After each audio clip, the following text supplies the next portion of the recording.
The anime begins by showing a group of adventurers fighting a gigantic creature inside a labyrinth. Each member of the team has a specific role, such as attack, support, or healing. Among them is Rot, who explains that he is a tank, someone responsible for taking the enemy's attacks in order to keep his allies safe. Even though this role is not highly valued among elite adventurers, Root comments that his life would eventually change completely and that this was the story of how he stopped being just a background character and became the center of everything. Soon after, we see Rudrado lost in his own thoughts while imagining a conversation with a girl named Manisa.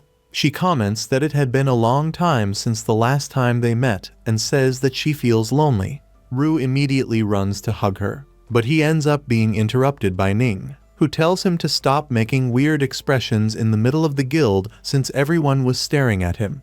Right after that, Ning asks if he was thinking about his sister again and suggests that maybe it would be better for him to focus on other things, like finding someone he could fall in love with. Ru blushes completely while imagining that Ning was flirting with him, while she nervously denies it right away. Even so, Ning admits that, to her, there was nobody more adorable than Manisa. She also notices that Ru did not seem to be facing the situation the right way. In truth, he was only trying not to think too much about the problem. Since his sister suffered from an incurable illness, his only hope was to find the hidden treasure inside the labyrinth, because there was a legend saying that this object was capable of granting any wish. Ru then comments that, after the embarrassment he went through the previous day, he thought it would be practically impossible to find that treasure. Trying to cheer him up, Ning reminds him that he had managed to dodge every enemy attack during the previous mission, and says that it was strange that he had lost his shield again.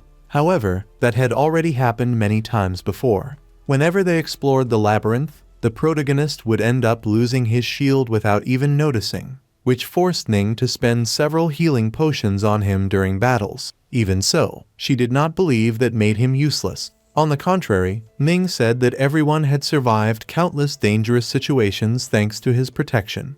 Besides that, Rut's shield had a defense value of 999, the highest number possible, making him an extremely rare and powerful tank. At that moment, the other members of the team finally arrived. The people inside the guild started commenting about the blonde boy who had conquered several labyrinths at such a young age. Everyone called him Class, the great hero.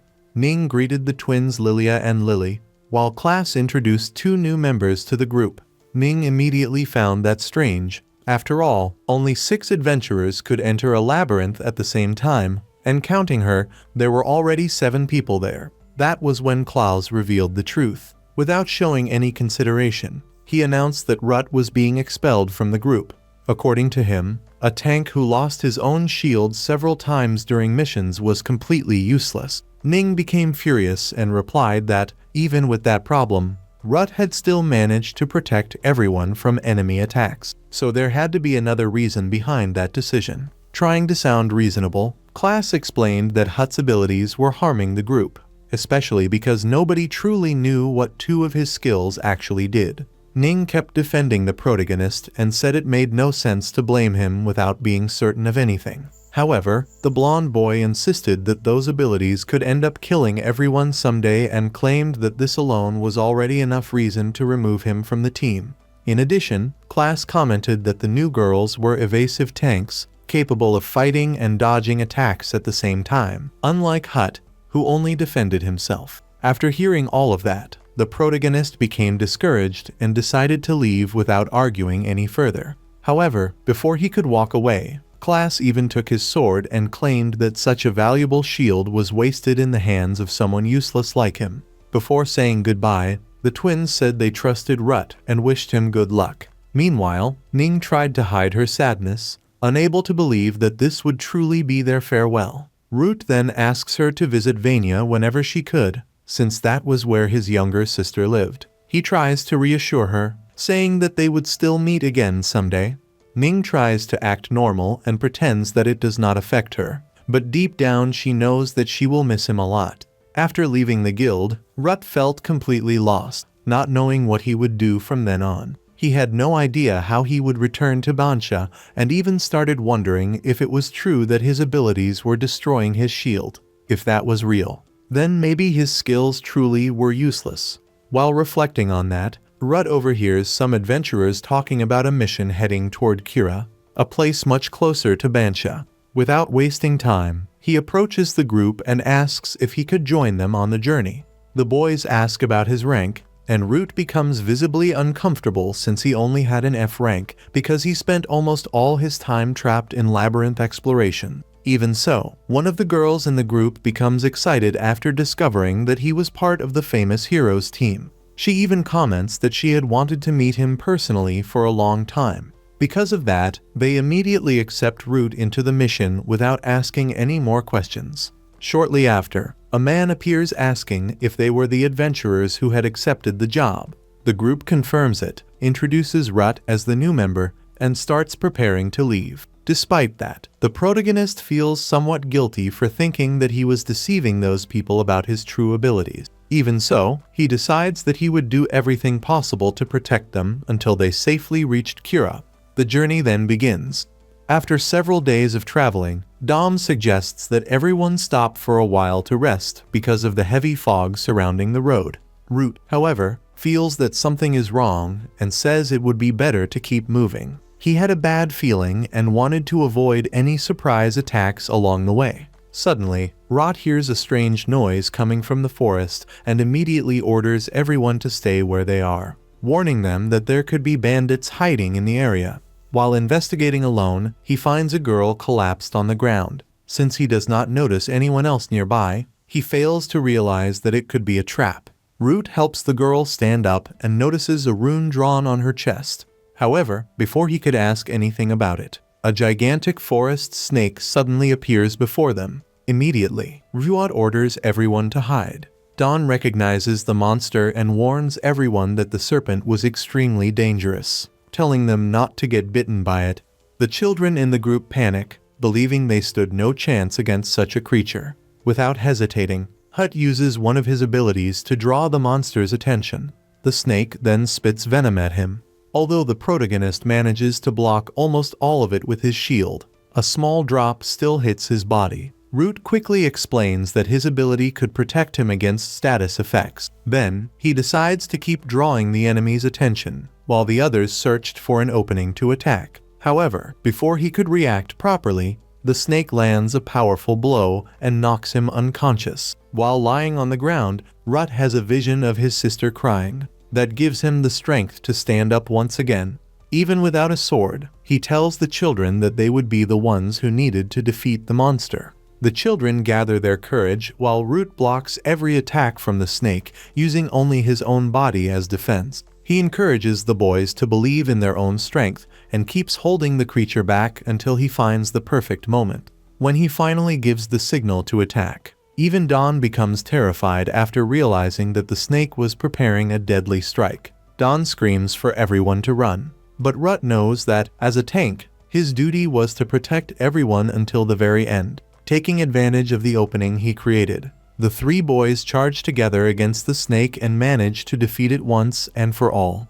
After the battle, the boys emotionally thank Rut, saying they only managed to win because of him. However, the protagonist replies that the victory only happened because everyone did their part without giving up. Soon after, Rut goes to check whether the girl they had found earlier was injured, but discovers that she was fine. He then asks if she had anywhere she could go. The girl answers that she did not, so Rut invites her to travel with him to Avancha. She asks if she could really come along, and the protagonist immediately answers yes without hesitation. Even so, the girl hesitates and says that maybe she could not do that. Root finds her response strange, almost as if asking why she had even asked in the first place. Still, she accepts his hand. The protagonist comments that, before continuing the journey, she could not keep wearing those torn clothes. At that moment, Dom approaches while bringing some new clothes for her as a gesture of gratitude, since without Rut's help, all of them probably would have died.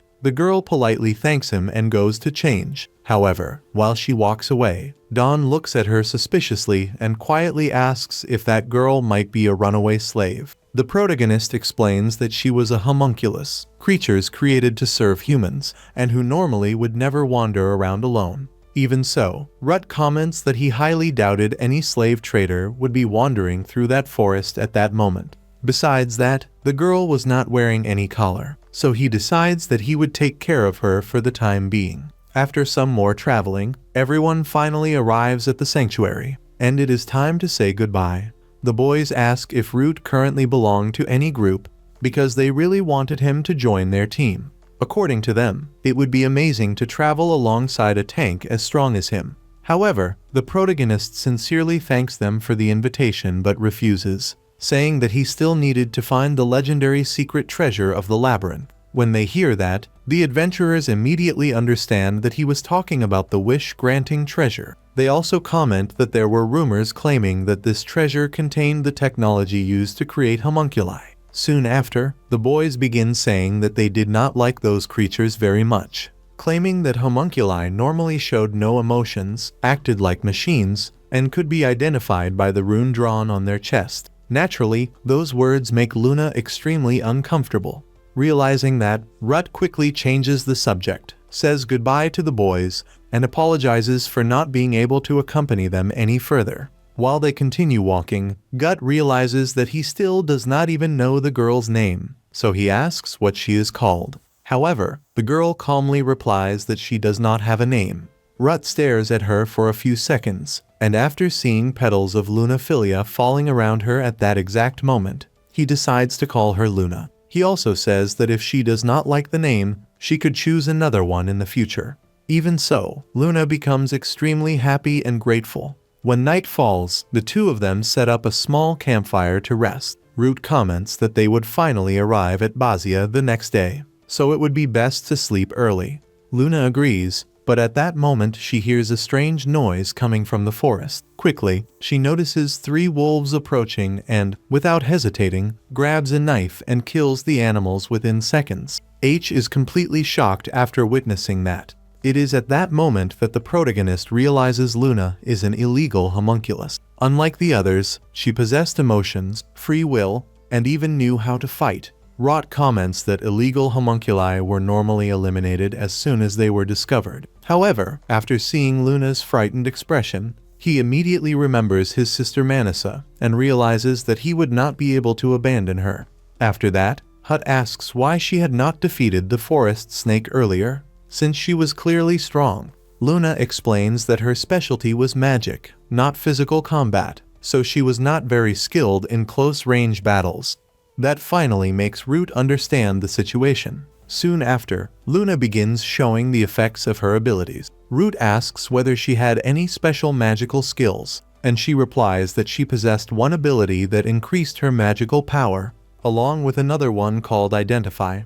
As soon as he hears that, the protagonist is almost sent into shock, because only a single person in a neighboring kingdom had possessed that rare skill, but that person had died years ago. In other words, Luna might be the only person in the entire world capable of using Identify. Completely excited, Rut asks if she could use the skill to analyze his powers. Luna immediately agrees and explains that she needed to touch him in order to activate it. As soon as she does, she begins revealing all of the protagonist's abilities.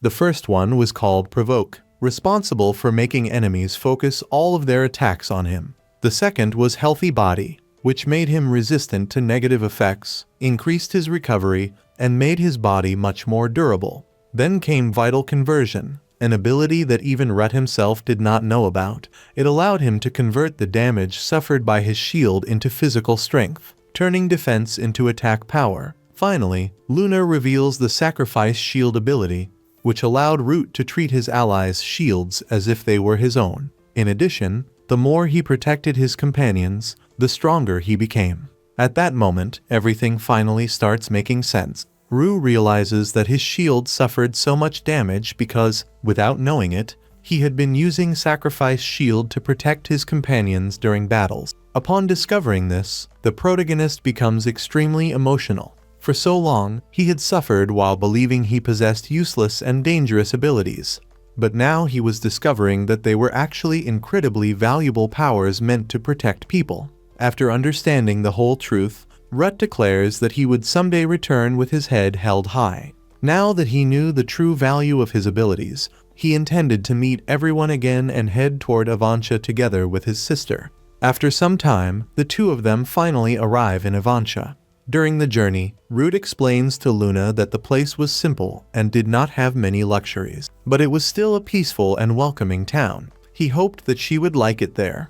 As soon as they arrive, the first person to run toward Root is a red-haired girl who clearly had feelings for him. She jokingly asks how long he would stay in town and comments that if he remained for a few days, they could spend some time alone together. Right after that, a blonde girl wearing armor appears and helps the redhead down from where she was standing. H asks what the two of them were doing there, and the red-haired girl replies that she had gone out to buy a hammer, while Theo was patrolling the town. She also says that she had visited Manisa recently, and that she was doing well. Hearing that, Rut feels relieved and thanks her. One of the reasons he could travel without worrying too much was precisely because he knew the entire village took care of his sister. The red-haired girl then asks who the girl accompanying him was.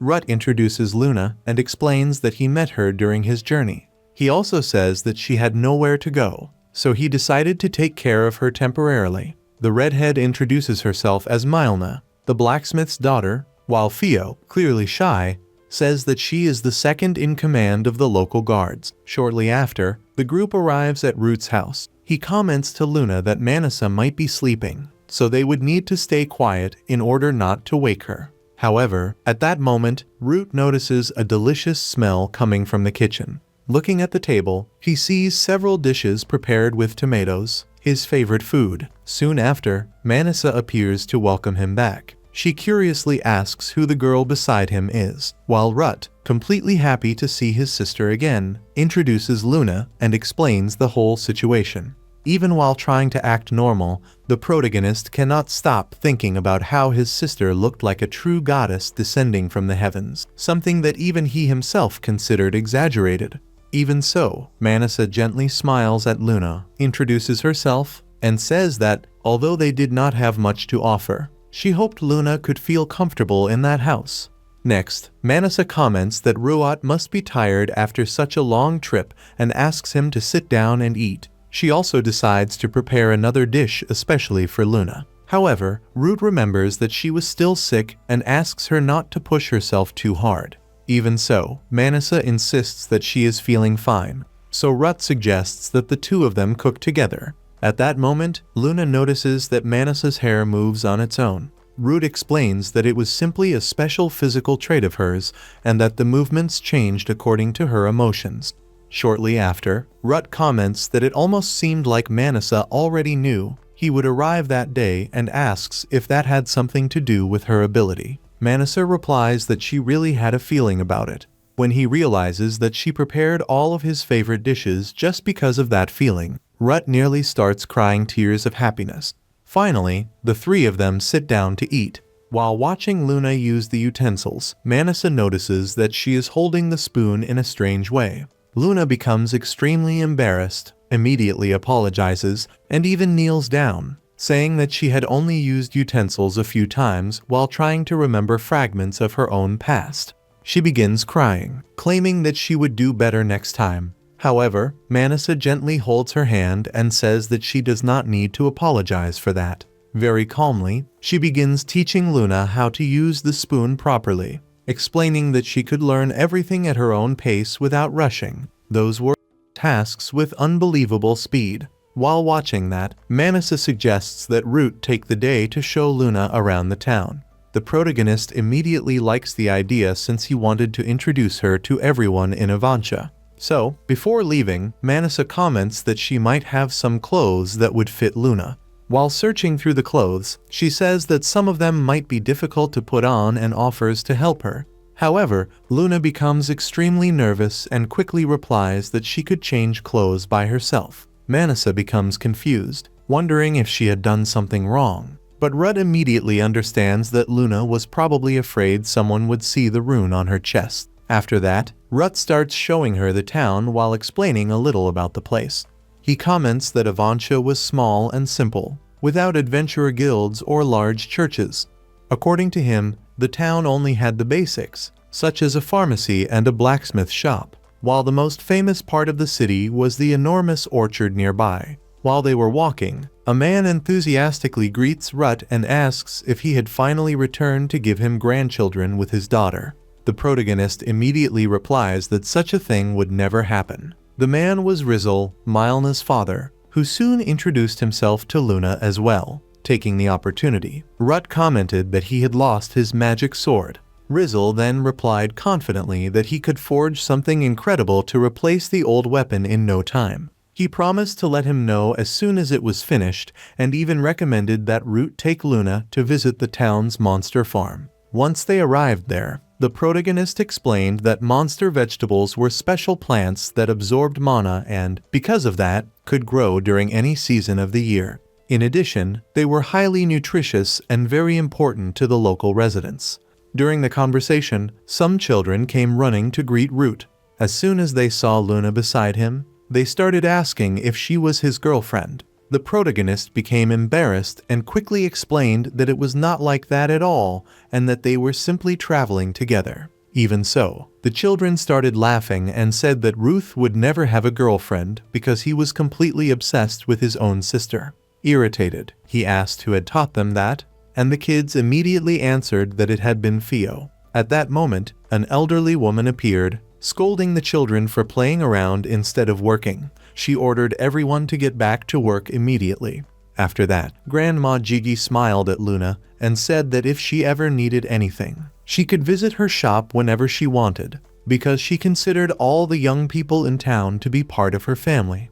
Later, everyone spent a good part of the day harvesting vegetables. When they were returning home carrying the crops, Rudd apologized to Luna for the villagers' teasing. He explained that, because the residents lived isolated from the outside world, they ended up entertaining themselves by meddling in each other's lives. Hearing that, she also said that she was happy to have arrived in such a peaceful and wonderful place. Then, she took Root's hand and placed it over her chest, revealing the magical rune hidden there. With a very serious expression, Luna confessed that she was not human. She explained that she was a homunculus created specifically for combat and manufactured in the neighboring nation of Brunnels. Right after that, she apologized for hiding that from him until now. While crying, Luna admitted that she had been terrified from the very beginning. She believed that Rut might kill her if he discovered the truth about her origins, especially after saving her.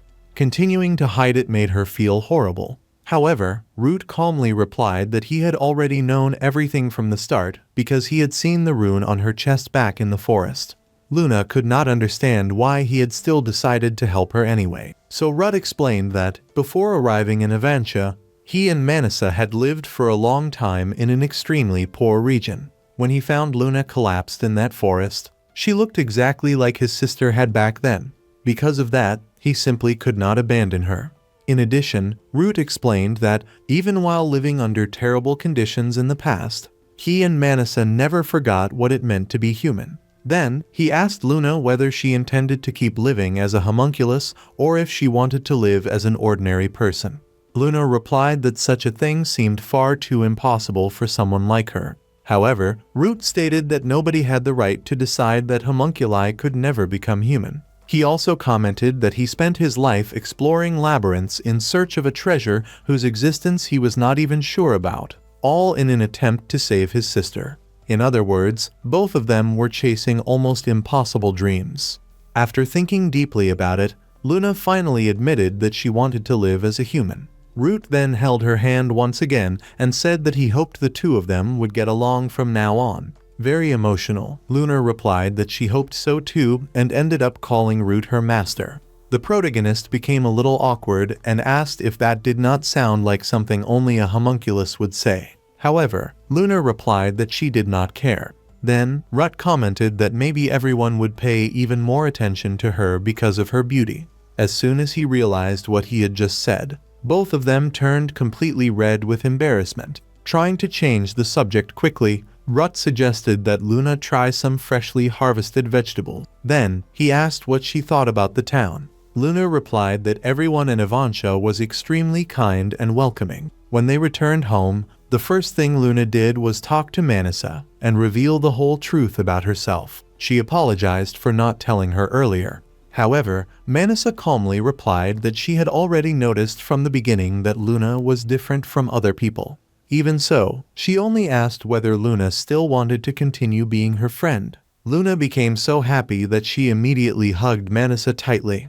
Rut asked his sister if she had truly known everything from the start, and Manisa simply replied that she had always liked helping people who had never received help from anyone before. Later on, everyone was cleaning a huge house while Manisa prepared tea for them. As soon as she finished, everyone desperately rushed to try the drink, including Rut himself. Phil immediately started teasing the protagonist again, saying that he truly was obsessed with his sister. While drinking tea, Rut asked Manisa how she was feeling after helping so much that day. However, she replied that she had only prepared a little tea and that he worried too much about her. In addition, Manisa commented that she did not want to become a burden in his life just because she was sick. H immediately replied that she would never be a burden to him. However, before they could continue the conversation, a boy appeared challenging Rut to a friendly duel. The protagonist accepted right away, but said that he first wanted to fight against Theo. Just as they were about to begin, Theo realized that H had another reason for wanting that fight. In truth, he wanted to test his newly discovered abilities in a real battle. Since Theo was the vice captain of the village guard, Root would not need to hold back as much during the training match, so she proposed a simple rule. Whoever had their absorption shield destroyed first would lose. As soon as the duel began, Theo immediately rushed in to attack. Rot noticed that she was much stronger than the last time they had trained together. While some girls cheered enthusiastically for the protagonist, Theo took advantage of a moment when he was distracted to attack directly, managing to greatly weaken his defenses. Everyone thought the fight was already over at that moment. However, suddenly, Rot activated one of his abilities and sent Theo flying away with a single blow. The girl was completely shocked when she realized that her shield had been destroyed instantly. Everyone around them was surprised by what they had just witnessed. Theo then asked what kind of absurd ability that was.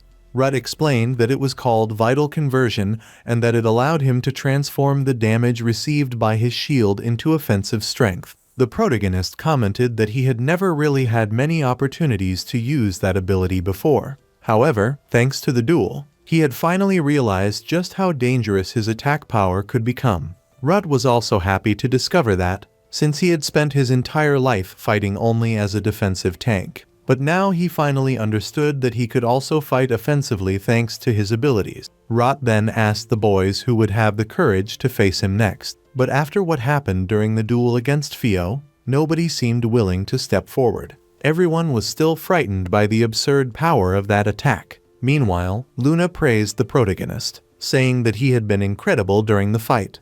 Manisa also commented on it, stating that Root was completely different from her in almost every way. Soon after, the scene changes to a memory from the past. We see a young Manisa crying desperately while searching for her parents and brother. Around her, some people whispered, saying that she had apparently been abandoned. Others commented that there was no cure for her illness and that, judging by how fragile she looked, she probably did not have much time left to live. Suddenly, Root appears running toward her and hugs Manisa tightly, completely relieved to have finally found her. However, it is soon revealed that all of that was only a dream involving old memories. After waking up, Manisa thinks to herself that Hut had always been by her side to save her. But she begins wondering whether he was truly happy living that way. She starts believing that perhaps her brother could have lived a much freer life if he did not need to take care of her all the time. The next morning, the day begins normally. Rut greets Manisa while she prepares breakfast. He offers to help her, but the girl replies that she can take care of everything on her own. Shortly afterward, Luna wakes up as well and immediately becomes embarrassed for having overslept. She apologizes, saying that she always ends up receiving help without being able to do anything in return. Rut quickly answers that this was not true, but Luna insists that it was. According to her, besides allowing her to live normally, the two of them were also teaching her many new things every single day. Because of that, Luna ends up asking who taught them so many things, since both of them seem to know a lot about the world. Then, Rut begins talking about the training he received and explains how the relationship between master and student worked. He says that, when they still lived in the poor districts of the city, some nobles decided to help the children from that region so they could have a better future.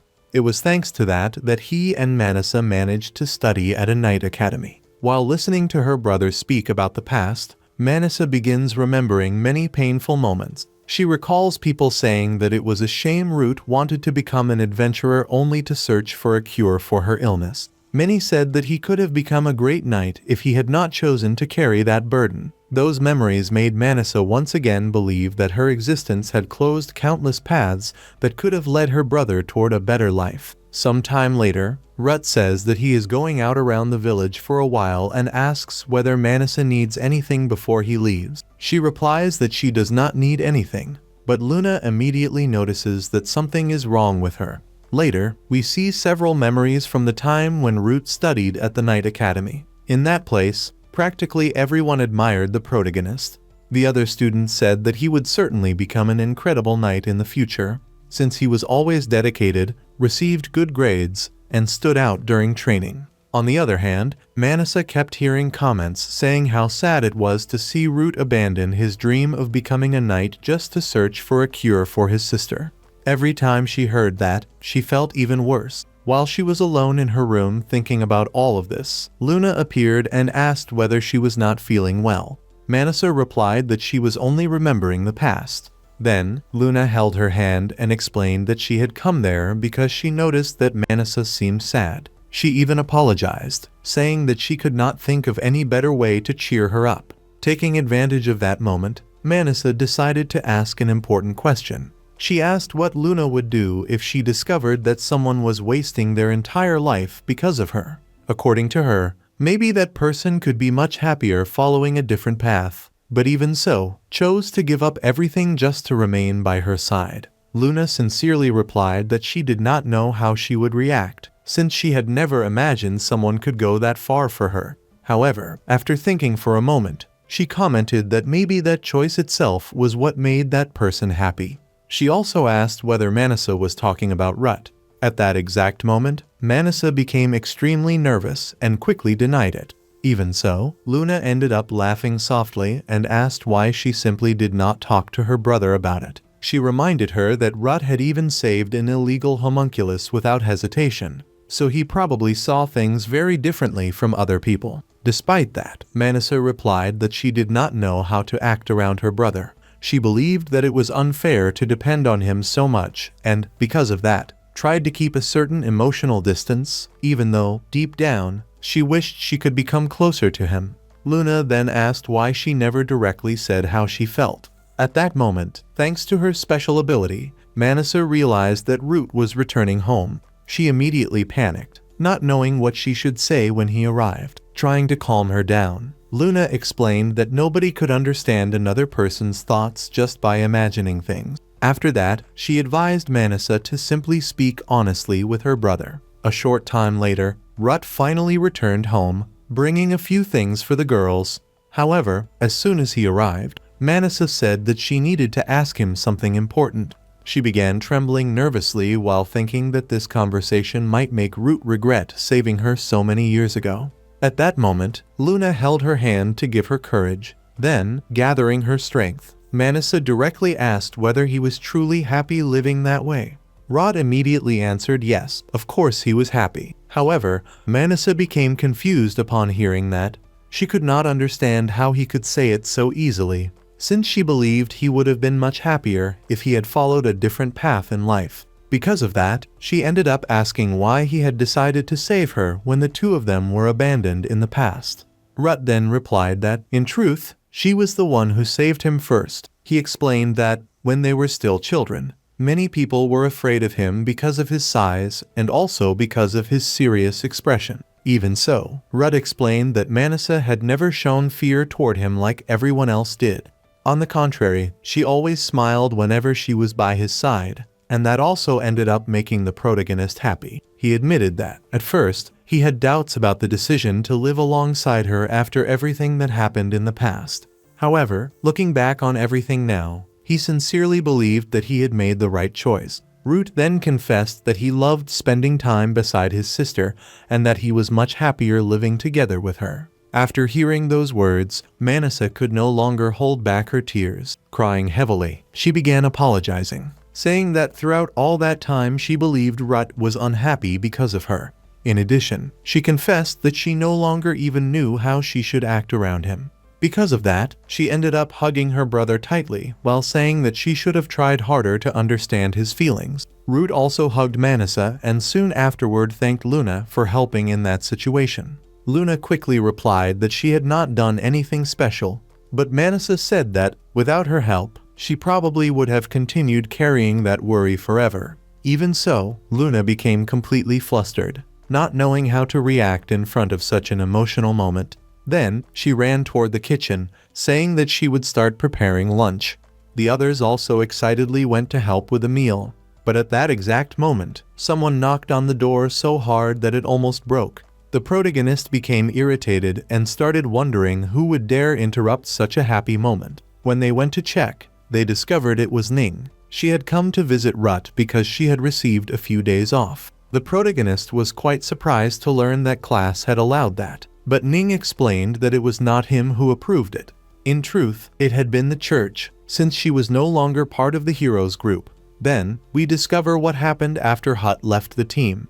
Ever since his expulsion, the group had failed to complete any more labyrinths, and little by little, the members began drifting apart. During one of the battles, Claws and the others were facing a powerful creature. However, as the fight continued, everyone became more and more exhausted, and their shields rapidly weakened. While fighting the monster, Class started desperately wondering why everything was going wrong now when none of this had ever happened before. At that moment, another even more dangerous monster appeared. Claws became extremely irritated and started acting arrogantly toward the tank girls. The girls in the group said that perhaps that floor of the labyrinth was far above their level, especially because the monsters kept reappearing since they were unable to defeat them fast enough. However, Class ordered everyone to shut up, claiming that they could neither run away nor fail again. Desperate, he tried to use Vital Explosion once more, but this time the ability simply did not work. Before he could react, one of the monsters struck him directly, completely destroying his shield. Class fell gravely injured while the creature continued attacking relentlessly. For the first time, he truly panicked and started crying, saying that he wanted to survive and that he did not want to die there. That was when Lilium ran toward him and managed to save him at the last moment, allowing everyone to escape alive from that place. Claws appeared extremely furious and started acting arrogantly toward the tank girls. He even threw a newspaper into their faces while calling them useless, saying that his reputation was being destroyed because of them. Ning, however, finally lost her patience and replied that it was his own fault for attacking without thinking about the consequences.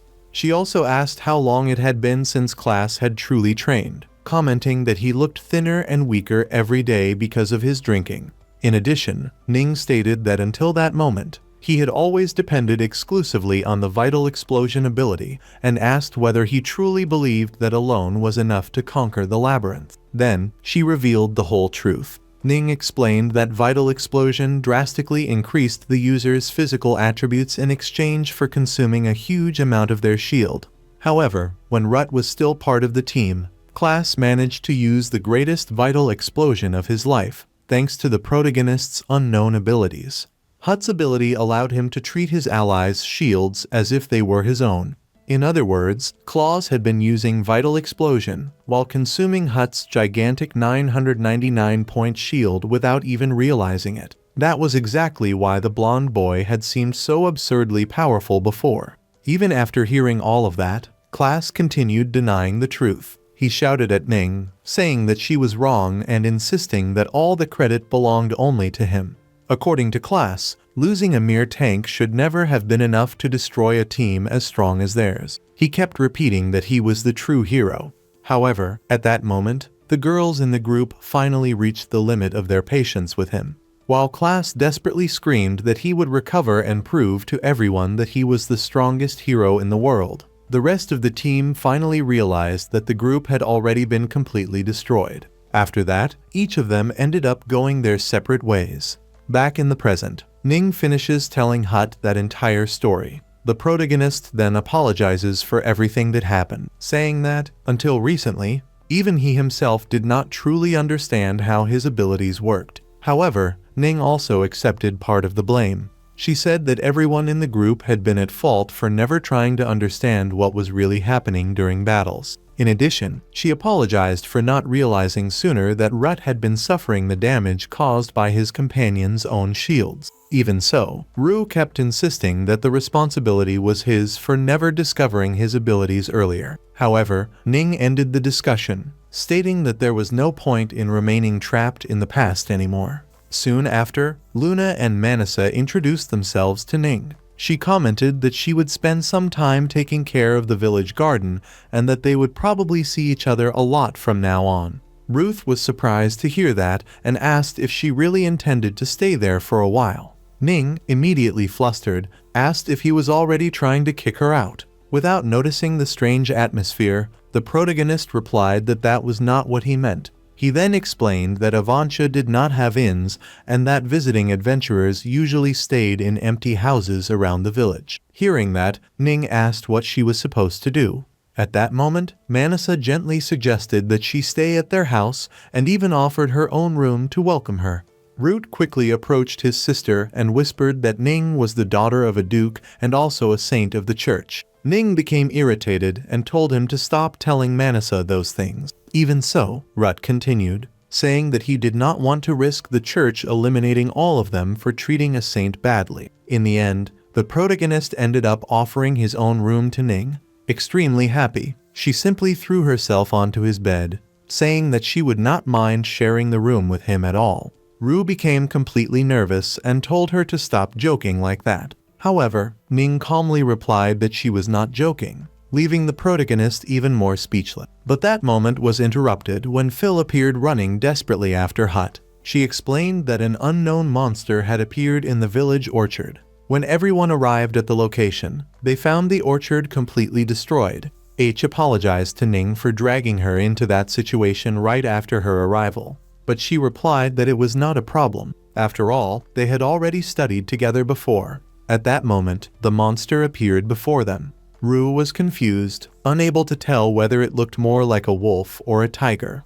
Ning then explained that it was difficult to see properly because of the magical essence surrounding the creature, a kind of black smoke covering its body. She then raised her wand and dissipated part of that dark energy, allowing everyone to see the monster more clearly. After analyzing the creature, Rut commented that the structure of that animal was completely different from any beast he had ever seen before. It was as if the magical essence itself had consumed the monster's body. At that moment, a man wearing armor rushed forward alone to attack the creature. However, before he could do anything, the monster reacted first and violently slammed him against the ground. The others immediately ran to help him, revealing that the man was Phil's father. Even while injured, he apologized for acting recklessly. Soon after, Rue stepped in front of the creature. As soon as the monster prepared another attack, he activated his taunt ability to draw all of the beast's attention while shouting for the others to use continuous healing magic on him. Then, the protagonist began running away, causing the monster to chase after him. The creature tried to crush him several times, but Root managed to block the attacks while creating opportunities for the others to strike. The village knights also joined the fight, but they ended up suffering heavy damage during the battle. Realizing this, Ning and Luna began using support magic to strengthen Rut's shield. The two said they would continue healing him non-stop so that he could unleash the strongest attack possible against that creature.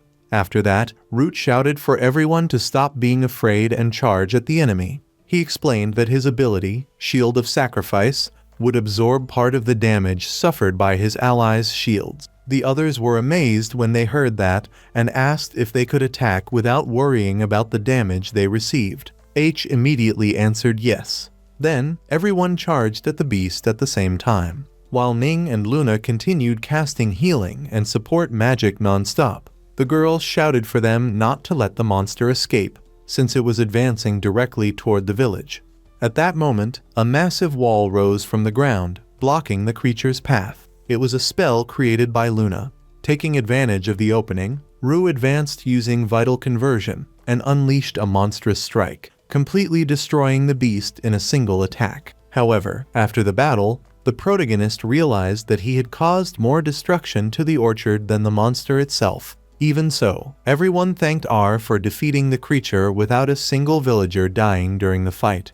The following day, Rut was reading the newspaper while thinking about the defeated monster. He found it strange that there was still no news about that creature, especially because he had noticed that it possessed 2 magical runes on its body, something completely unusual. While reflecting on that, Manisa appeared beside him. The protagonist immediately became embarrassed when she asked him to read the newspaper out loud to her. Root did not understand the reason for the request, since his sister knew perfectly well how to read. However, deep down, he loved the idea of being able to spoil her like that. While the two read together, they found an article saying that several new labyrinths had recently appeared, including some near Avancha. Root then remembered an old conversation where someone had said that if a labyrinth appeared in that region, the city would probably end up developing significantly. Continuing to read, they found another article saying that Class had entered a new labyrinth. Manisa asked if that was not the same member from Hut's former party. She also commented to Ning that she had never liked him because Klaus was always mocking the protagonist. Even so, Rut replied that he still had complicated feelings regarding his former companion. Shortly after, Manisa decided to ask her brother something directly. She wanted to know if Rut realized the feelings Ning had for him and asked whether he intended to keep pretending not to notice them just because of her illness. However, Rut answered that the subject was complicated for him. According to the protagonist, relationships caused people to form bonds that became too strong, and that could end up preventing him from continuing to explore labyrinths. Because of that, he believed he would not be able to balance both things at the same time. Even so, Manisa said she believed he would be able to handle it very well. She stated that if Root found someone special and became happy alongside that person, he would not need to keep worrying so much about her. But the protagonist immediately replied that he would never stop worrying about his sister. Some time later, Theo gathered several adventurers for a mission involving the Kong chameleon,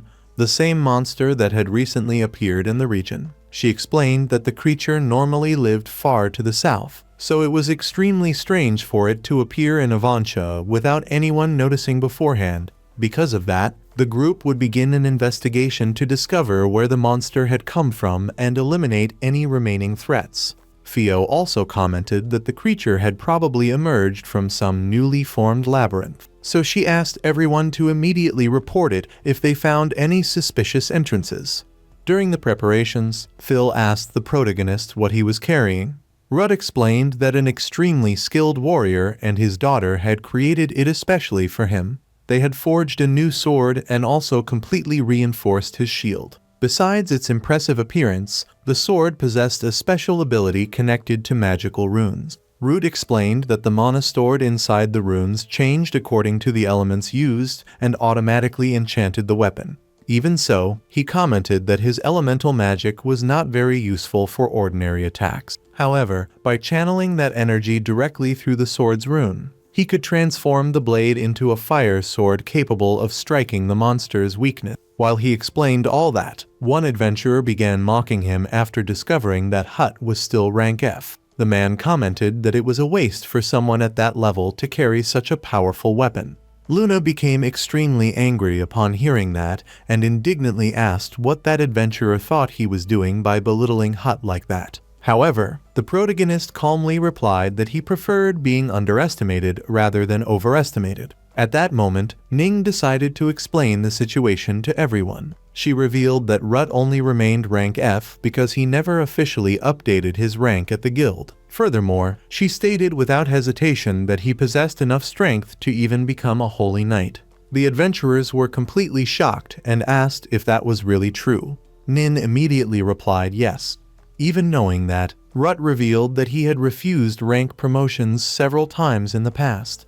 When they asked for the reason, he explained that high-ranked adventurers constantly get called by the guild for dangerous missions. In addition, the protagonist had chosen to become an adventurer precisely to find a way to save Manisa. Suddenly, the K chameleon appeared without warning and charged directly toward Theo, but she reacted quickly and blocked the attack with her sword. Nin watched that in amazement, praising her skill, while the protagonist commented that Fio was already better than many experienced adventurers. Right after that, Ru rushed toward the chameleon and activated his taunt ability, immediately drawing the Hong Kong creature's attention toward himself. The blow came heavily, but he managed to endure it using his shield, taking advantage of the opening. Everyone attacked together at the same time without suffering damage. Even so, the protagonist noticed something strange in that roar and tremor used to attract attention. His suspicion was correct, because 2 more chameleons appeared shortly afterward. The first attack had only been a trap to distract them. With the monsters surrounding the group, everyone became unsure of how to act, and even Fio began believing she would not be able to handle the situation. Even so, the protagonist reminded her that a leader directly influences their companions and that, if she showed fear, the others would do the same. After hearing that, Phil regained her confidence and ordered everyone to reorganize immediately. Then, the protagonist once again used his taunt ability, even after being warned about the risk, managing to withstand the attacks again. Luna, determined to protect her master no matter the cost, unleashed a powerful gust of wind and struck one of the beasts.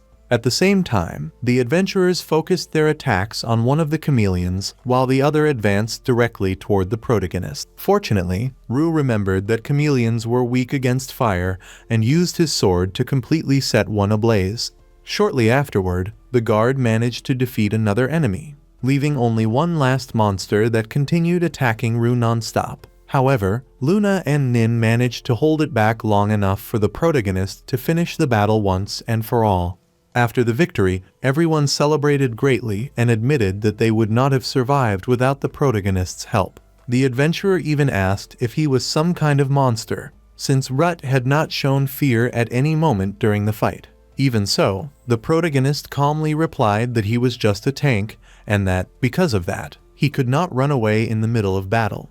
In addition, the adventurer also apologized for mocking him earlier. The protagonist replied that she did not need to worry, explaining that ranks existed precisely to measure the skill of adventurers. Therefore, it was normal to be suspicious of someone with a lower rank. While they talked, the defeated monsters slowly began disappearing until they transformed into runes, exactly like creatures from labyrinths. At that moment, Nin noticed something strange and pointed toward a newly appeared entrance. Before them, a new labyrinth had emerged. When night fell, the people of the city began celebrating the appearance of the labyrinth, hoping that it would bring wealth and development to Avancha. During the party, one of the warriors asked Daisha if he wanted to drink together, but the protagonist replied in a frightening tone that, if he wanted to stay alive, he had better accept the invitation, since he was desperate to drink with someone. Meanwhile, Nin approached Luna and asked if she was enjoying herself. She answered yes, but commented that Hut seemed worried about something. Nin then explained that labyrinths were not only good news and that they often ended up bringing problems to cities as well. According to him, if the monsters inside the labyrinth were not constantly defeated, they could escape outside, just like what had happened with the chameleon, becoming a massive threat to all the residents. After hearing that, Luna asked if it would not be enough for the population to exterminate the monsters just as they had done before. However, Nin explained that this could also create problems, because anyone could become an adventurer, including dangerous individuals. He commented that it was common for adventurers to harass beautiful women, and that some might even try to approach Luna and Manisa with bad intentions. Because of that, Luna asked what the best way to keep adventurers organized would be. Then, Ru explained that this was the role of clans. According to him, clans were organizations formed by several different groups, officially recognized by the country and responsible for protecting the population, almost like the knights themselves. Without them, several cities would have already been destroyed long ago. Ru also commented that, without a clan to control adventurers, each group would end up acting however they wanted, and that worried him especially because of Manisa. Even so, Nin told him not to panic, stating that he would help with whatever was necessary. While they talked, Phylan appeared completely drunk and simply threw herself onto the protagonist. The following morning, Ru found a few boys almost starting a fight, but the two ran away as soon as they noticed his presence. Shortly afterward, Nin appeared to congratulate him on his patrol work, and the two began talking about the labyrinths while observing the enormous number of adventurers arriving in the city.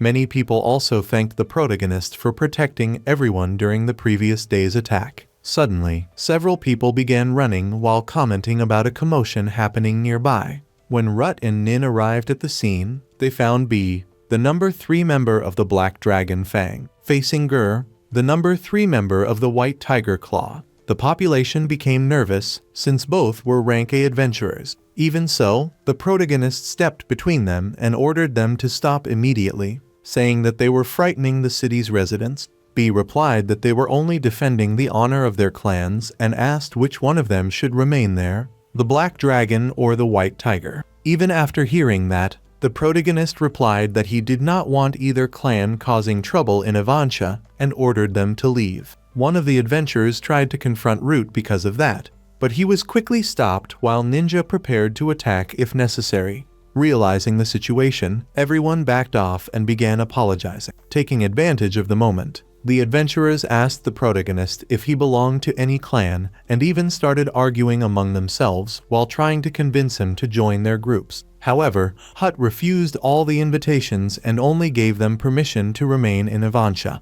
After the adventurers left, Rudd realized how differently clan members behaved compared to ordinary adventurers. Even so, in that situation, he knew he would not be able to leave Avancha anytime soon. In the past, the protagonist's greatest dream had been to become part of a clan that felt like a true family of adventurers. At that moment, a boy appeared looking for Ryuat and explained that Build urgently wanted to speak with him at headquarters. As soon as he arrived there, Build revealed that the lord of the city had made contact to discuss the current situation. He then presented 2 options to the protagonist. The first was to form his own clan and take the position of leader. Rot became confused, unable to understand why they were offering that to him. But B explained that many people had been observing his actions for quite some time and considered him a young and extremely talented adventurer. Even so, the protagonist replied that he could not accept because he needed to take care of Manisa. However, Build explained that this was exactly why the city preferred someone like him, instead of trusting an outsider with no connection to the local people. The second option was to destroy the Avancha labyrinth. According to Build, several labyrinths were appearing throughout the country at the same time, and the government could no longer control all of them. Avancha was also facing this problem. Therefore, if the protagonist refused to create a clan, the Lord wanted him to participate in the expedition responsible for destroying the labyrinth. Because of that, Rut needed to make a decision quickly. Even without knowing what to choose, Rut ended up being interrupted when Luna came running to warn him that Manisa was feeling unwell again. Upon arriving home, the protagonist asked about her condition, and Gigi replied that it was only a mild sickness, just like it always was. Then, he approached Manisa and asked her to rest. At that moment, Rut realized that if he became the leader of a clan, he would probably have to remain in the city for a long time without being able to explore labyrinths. In addition, he did not even know if he would be able to find the secret treasure he was searching for. However, at the same time, if he continued staying beside Manisa like that, perhaps she would never be cured. Faced with that complicated situation, the protagonist asked the girls for help destroying the labyrinth. However, Nin replied that, if they did that, the village would lose its chance to grow and prosper. Even so, between choosing the village or Manus, the protagonist decided to prioritize Meikyuu without hesitation. Then, Luna asked whether he would truly be forced to remain in the village if he accepted becoming the leader of a clan. Next, she asked what would happen if the protagonist really needed to stay in the village until the situation stabilized. Soon afterward, she suggested that perhaps she could temporarily take the position of clan leader to protect the place, since she wanted to help him in the same way he had always helped everyone around him. The protagonist became uneasy upon hearing that, because he did not want to place that burden on her. Even so, Nin told him not to worry, stating that she would also support Luna. In addition, she explained that she had already decided to abandon her position as a saint. Even if the church did not completely approve, they at least understood her reasons. Because of that, she had decided to join his clan and help him from then on. Root still could not understand why all of them were willing to do so much for him, Then, Nin explained that it was natural, since he always protected everyone around him without thinking about himself. Because of that, many people felt grateful and wanted to repay him in some way. After that, she told the protagonist that, at that moment, he should choose what he truly wanted to do. At that instant, Manisa also appeared and said that she was no longer the fragile girl who always needed to be protected by him. Then she declared that, if there was any way to help defend the village, she also wanted to participate. After hearing that, the protagonist finally made his decision. He declared that he would protect both Manisa and the village, and that he would accept the girl's help from then onward. The following morning, Rut was extremely happy because, thanks to his companions, he could finally protect Avancha, save Manisa, and still fulfill the dream he had carried for so long. Ru then commented that he needed to immediately begin preparations to form the new clan. However, before he could continue, some adventurers who had been exploring the Avancha labyrinth appeared calling for him, saying that they urgently needed to talk. When they arrived at the agreed location, Lilia and Lily introduced themselves to the group once again. Besides them, a man named Sugal also appeared, saying that he was a knight connected to the church. After everyone finished introducing themselves, Ru entered a nearby cabin and ended up finding Kyla's inside. That irritated Ning greatly, because he still could not forget everything the blonde man had done against the protagonist in the past. Even so, Ru said that he had already gotten over it and directly asked why they had called for him. Then, Kyla's explained that, the day before, the group had encountered a guardian different from the others, a being that possessed its own consciousness. The protagonist was surprised to hear that, since until that moment no guardian had been able to speak with them, not even the humanoid ones. Even so, Kyla's continued by saying that, considering everything that had happened, he wanted to ask Ru to continue exploring the labyrinth in his place. The twins helped explain his words better, saying that, before anything else, class wanted to apologize and entrust the mission to the protagonist. The blonde boy was clearly embarrassed while speaking, but the protagonist replied that he needed to continue that mission in order to obtain the treasure capable of curing his sister. In addition, he also acknowledged that he now understood that a large part of the strength he possessed existed thanks to the experiences he had with him. Kyla's was quite surprised by the response, and Hut then guaranteed that he would take responsibility from that point onward. Shortly before leaving together with Lilia and the others, class finally gave Rufo a sincere apology for what he had done. He also asked the protagonist to survive no matter what. While walking to meet the rest of the group, everyone commented that it still seemed unbelievable to see the blonde boy apologizing like that. Even so, now they had a complete team, and Ruat declared that they would finally begin the invasion of the Avancha labyrinth. As soon as they arrived at the entrance, they found something resembling a large magic circle on the ground. Since Luna had no idea what that was, Nin explained that it served to transport adventurers directly to the second floor of the labyrinth. Soon afterward, the magic circle disappeared, making Luna ask whether that meant they could no longer return to the surface. Nin answered yes, explaining that, in order to leave, they would need to find another magic circle somewhere within the labyrinth.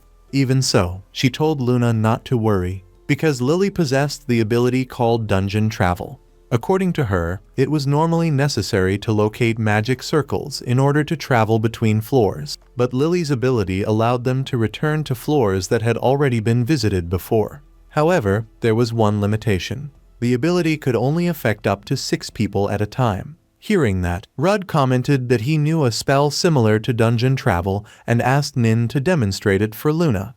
Then, Nin showed the technique, but everyone became completely shocked when Luna managed to learn the emergency escape magic after observing it only once.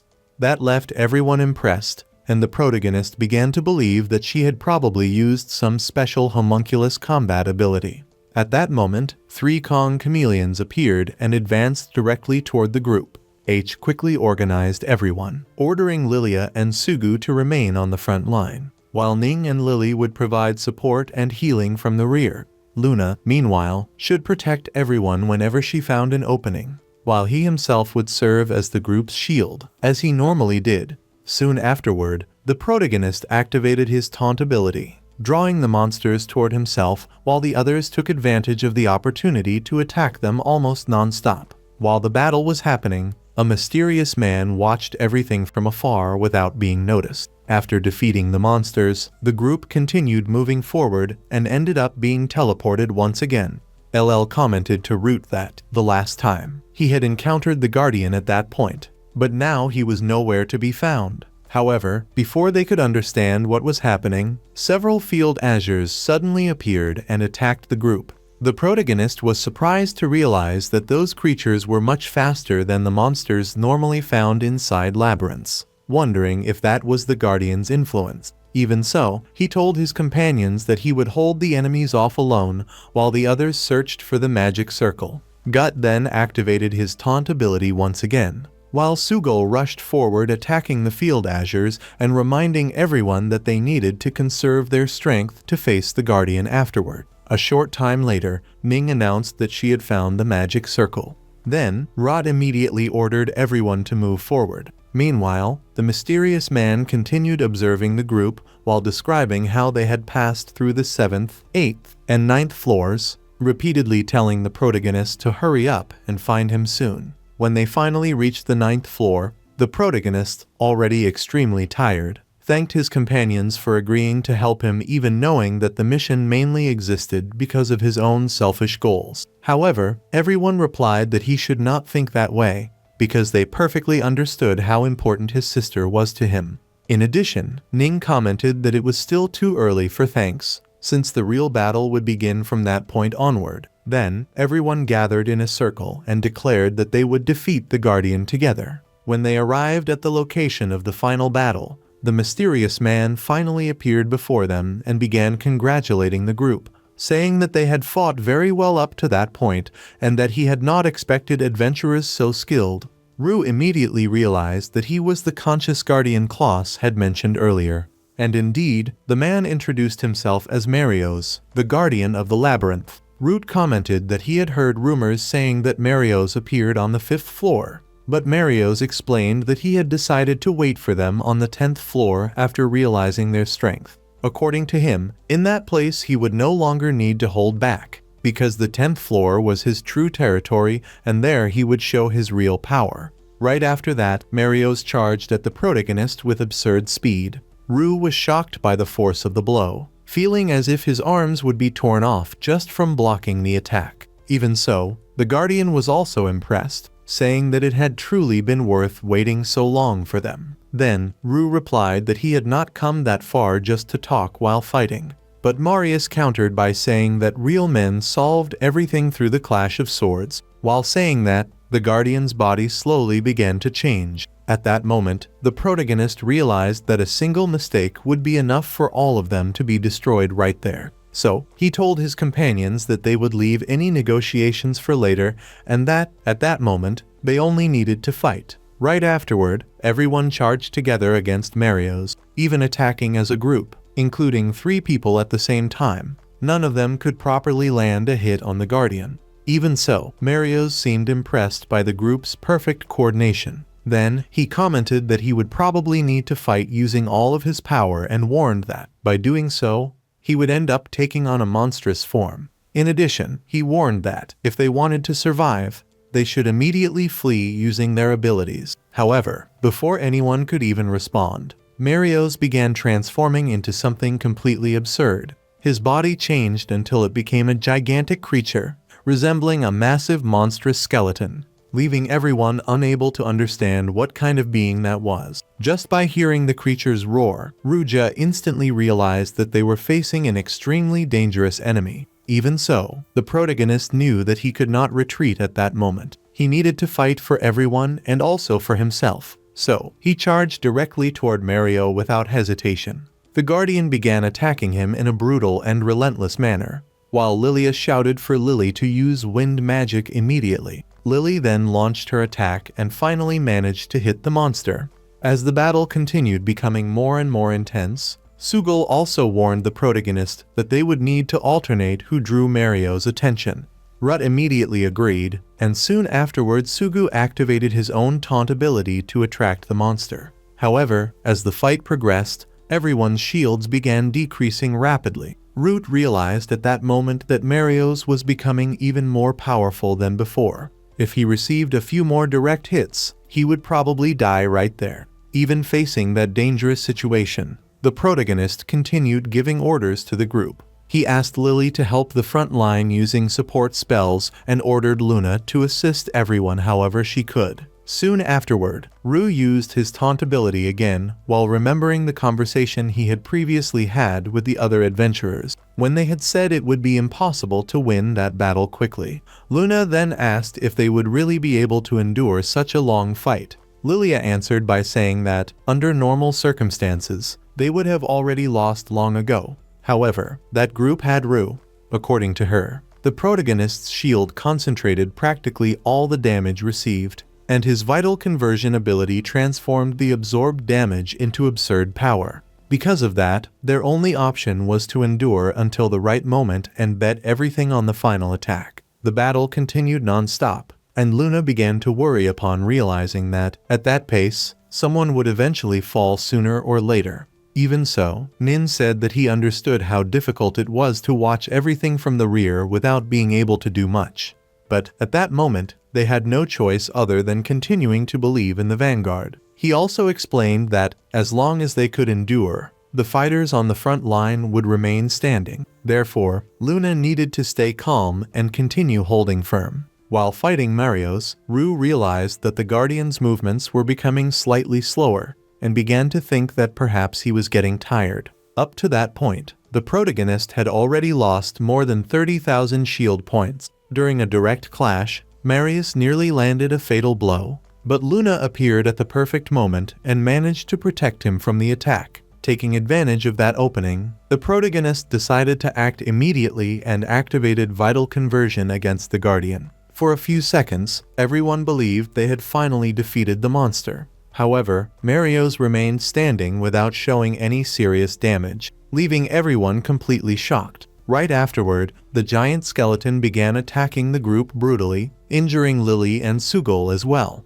Even trembling after receiving the blows, Sugol declared that he would continue fighting until the very end. Seeing his companions in that state, the protagonist began thinking that he could not continue risking everyone's lives just because of his own goals.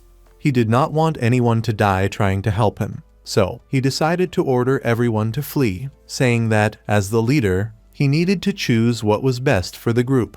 However, Ning immediately replied, asking if he truly intended to abandon the dream he had pursued for so long. At the same time, Sug stated that he was prepared even to die fighting. Sim, already crying, said that they could not simply give up like that and told the protagonist to stop saying such pathetic things. Root then realized once again that he needed to win for the sake of his sister. At that moment, Lilia used her fusion ability with Lily and, after a completely unnecessary kiss, the two transformed into Lai Ali. As soon as the fusion was complete, she charged directly at Mario's and began attacking him non-stop. The rest of the group also went on the offensive, but the monster destroyed Sugol's shield and soon afterward charged at them once again. The protagonist knew perfectly well that if he received that blow directly, his shield would also be destroyed. Even so, he decided to endure the attack and transform the remaining damage into strength using vital conversion. At that moment, everyone attacked together while Root activated his ability once more. After the gigantic impact, Mario's monstrous body disappeared before them. For a few seconds, nobody could believe what had happened. However, shortly afterward, Mario's reappeared normally before the group and commented that the fight had been extremely entertaining. He also said that it seemed everyone believed he could no longer move. Even so, he told the protagonist to do whatever he wanted from then on. Rut became completely confused and asked if that really meant the battle was over. The Guardian answered yes, but explained that his mission would only truly end when someone finally sent him to St. Peter. Then, the protagonist remembered that from the beginning he had only wanted to talk with him. Because of that, he directly asked if Mario's possessed the labyrinth's secret treasure capable of granting any wish. After hearing that, Mario's handed an object to the protagonist and asked if that was what he was looking for. It was a magical rune capable of performing miracles. The Guardian explained that all he had to do was use mana while making a wish. However, he also warned that the rune would break immediately after being used. Therefore, he needed to be careful with the wish he made. After that, Marios commented that now that Root had obtained what he wanted, he could destroy him if he wished. However, the protagonist immediately replied that he did not intend to destroy the labyrinth. Since the village was located nearby, he wanted that place to continue existing. Hearing that, Marios became extremely happy.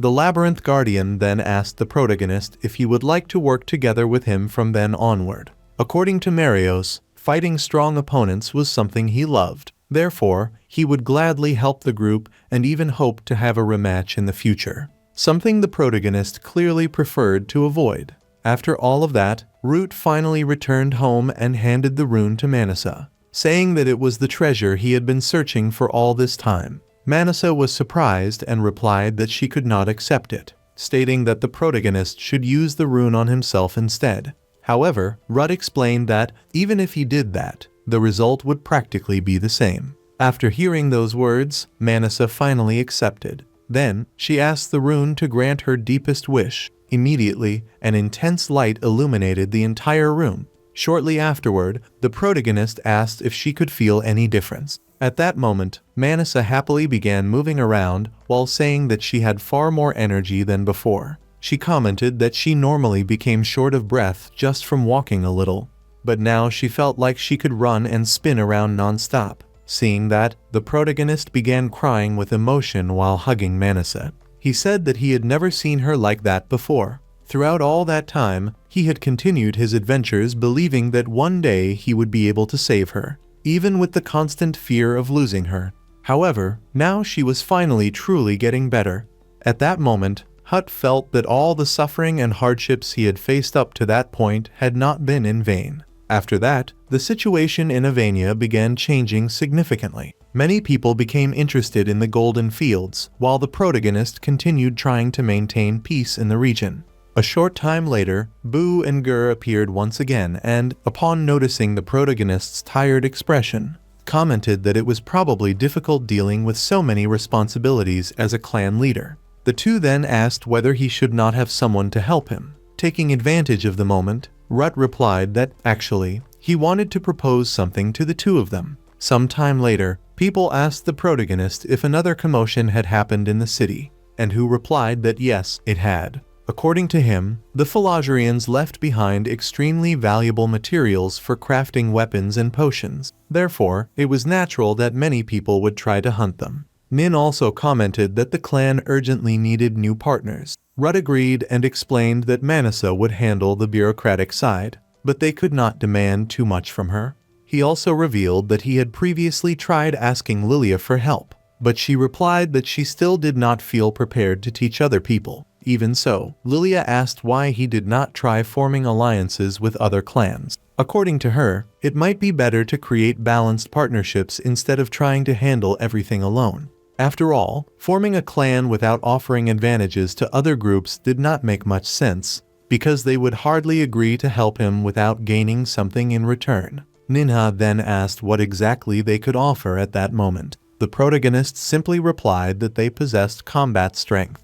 In addition, he had already spread the information that they had expelled the labyrinth guardian, which would partially help hide Mario's existence. Even so, Ryuat knew that they now needed to find someone capable of properly managing the clan. Ever since the conversation he had with Lilia, he had been doing everything he could by himself. Meanwhile, Nin commented to the protagonist that she was certain he would become a great leader, and that, at that pace, the clan would grow faster than they expected. The protagonist did not understand why she seemed disappointed while saying that. Then, Nin explained that, if the clan truly grew that quickly, they would end up having less time to spend alone together. That made Hood become completely red with embarrassment. After that, Nin jokingly commented that, if it was proving so difficult to find people to help manage the clan, he could simply use her as advertisement to attract new members. However, the protagonist replied that he would never be able to do that, and she also made it clear that she did not want to.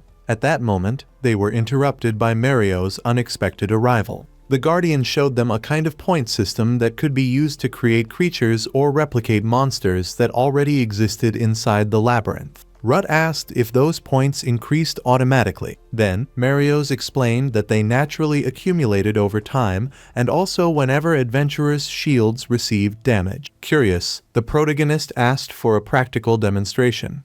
Without hesitation, Marius created a goblin inside the labyrinth. However, Root replied that creating monsters was not his only responsibility, and even asked whether Marios held any desire for revenge against humans. The Guardian became confused upon hearing that and asked if they were really asking him that question. Then Marius explained that the water allowed him to observe the entire interior of the labyrinth. In addition, it could also be used to alter the structure of the floors and position monsters wherever he wanted. Next, the Guardian appeared before the protagonist, saying that he wanted him to take care of the labyrinth from then onward, and even asked what everyone was doing gathered together like that. Even so, Rut immediately refused the proposal, saying that he was already far too busy with other matters. However, Marios insisted, saying that in that case he would join the clan himself and help stop the fights. The protagonist immediately pinched him, complaining that he would scare the adventurers exploring the place. Soon afterward, Hut asked whether it was possible to replicate monsters besides goblins. Marius answered yes, saying that creatures such as orcados, battle lions, kongs, and field saurians could normally be reproduced, as long as an original created inside the labyrinth existed first. He also explained that if they gained the monster's trust, they could help the group in the future. In addition, some creatures even became emotionally attached to people. While observing the list of available monsters, the protagonist noticed one creature that cost 1,000,000 points and commented that it seemed impossible to create. Marius partially agreed, but explained that sometimes it was possible to obtain rare monsters through special grimoires, almost like random creation. Then, he asked whether Rud wanted to try his luck. When the protagonist decided to give it a try, an extremely cute little slime immediately appeared. The tiny creature instantly showed up hugging Root as if it had already become attached to him. Seeing that, Hull asked Marios whether they could now replicate slimes as well. The Guardian answered yes, which made the protagonist imagine that, in the future, they might even obtain rank as monsters. In addition, Rudd commented that most adventurers only hunted field saurians because of the valuable materials they dropped. However, if they increased the variety of monsters available in the labyrinth, adventurers could obtain other useful resources instead of depending only on the same monsters over and over again. Suddenly, the slime attacked the protagonist without warning and knocked him to the ground. Marios became excited and commented that it was probably a rare slime. Therefore, they had been extremely lucky, even knowing that he would be stepping into hostile territory surrounded by members of other clans. Even so, he could not waste the opportunity to speak directly with the most important representatives. Upon hearing Kai's name during a conversation, the protagonist remembered something important he had seen through the labyrinth lake. There was another labyrinth with a conscious guardian called the Labyrinth of Kill. Initially, Marios said that it did not seem very relevant. Marios also commented that the creature had clearly taken a liking to the protagonist and suggested that he take it home. When they arrived there, the girls immediately became alert upon seeing the unfamiliar slime. However, Rudd explained that he had found the slime inside the labyrinth and remembered that Manisa had once mentioned wanting a pet. Manisa ended up finding the creature extremely adorable. Then, she commented that, if they were going to adopt it, they would need to choose a name.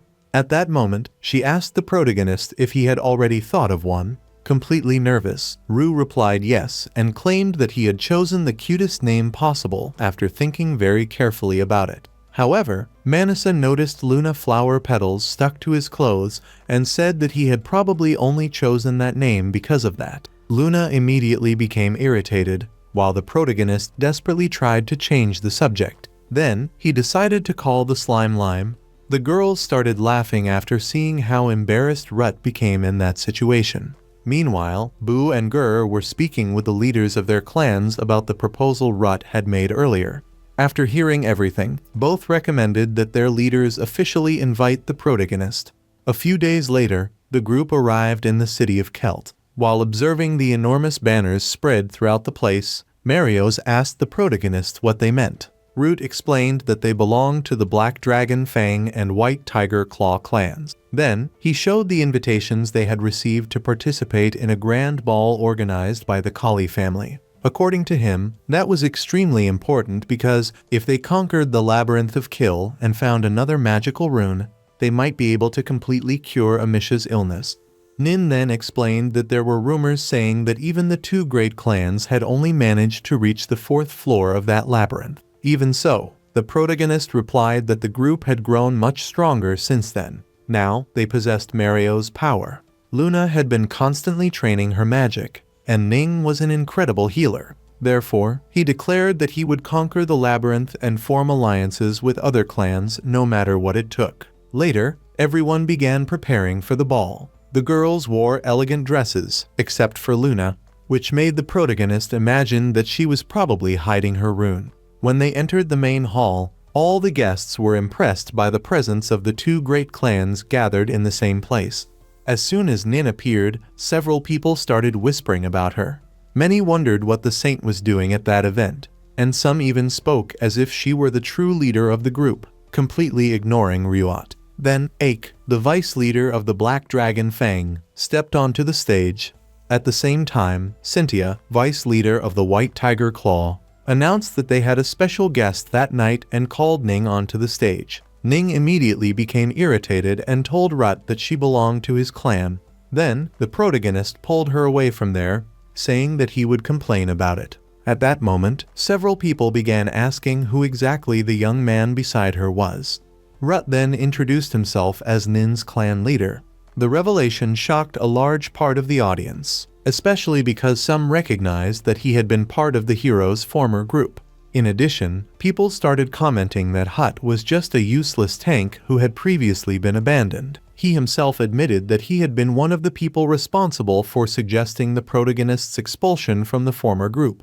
After that, he started mocking him, saying that tanks were unnecessary for conquering labyrinths, since they only protected others and were not useful for much beyond that. Soon after, Ake directly asked Nin if she wanted to abandon that clan and join his group instead. However, Robia interrupted the conversation and said that they also wanted a powerful healer to explore the Kali labyrinth. Even after hearing all of that, the protagonist replied that he would never hand Nim over to anyone, because she was an extremely important friend to him. In addition, he stated that he had only gone to the ball to try forming alliances between clans. Upon hearing that, practically the entire audience began laughing. A bespectacled adventurer even commented that he would never trust a clan led by a tank. However, Nin became extremely irritated and loudly declared that Ruth was the strongest tank in the world. Then, Ru took the microphone in front of everyone and stated that they had gone there to conquer the Kill Labyrinth. He declared that their clan was stronger than all the others present in that hall and promised that they would go farther than any other group inside the Kill Labyrinth, even in the face of the guests' laughter and mockery. At that moment, Gus, the leader of the Black Dragon Fang, appeared before the group and told the protagonist that he liked determined people like him. As soon as they introduced themselves, Ru immediately realized how powerful Gus was just from his handshake. The pressure he felt from that simple greeting alone was enough for him to understand that he was facing someone extremely strong. Gus then stated that, if Rot could prove that he was capable of conquering the labyrinth, he would consider forming an alliance with his clan. Shortly afterward, Ludel, the leader of the White Tiger Claw, also appeared. The beautiful woman commented that she too would be willing to consider a partnership, but only after seeing whether they were truly capable of fulfilling what they had promised.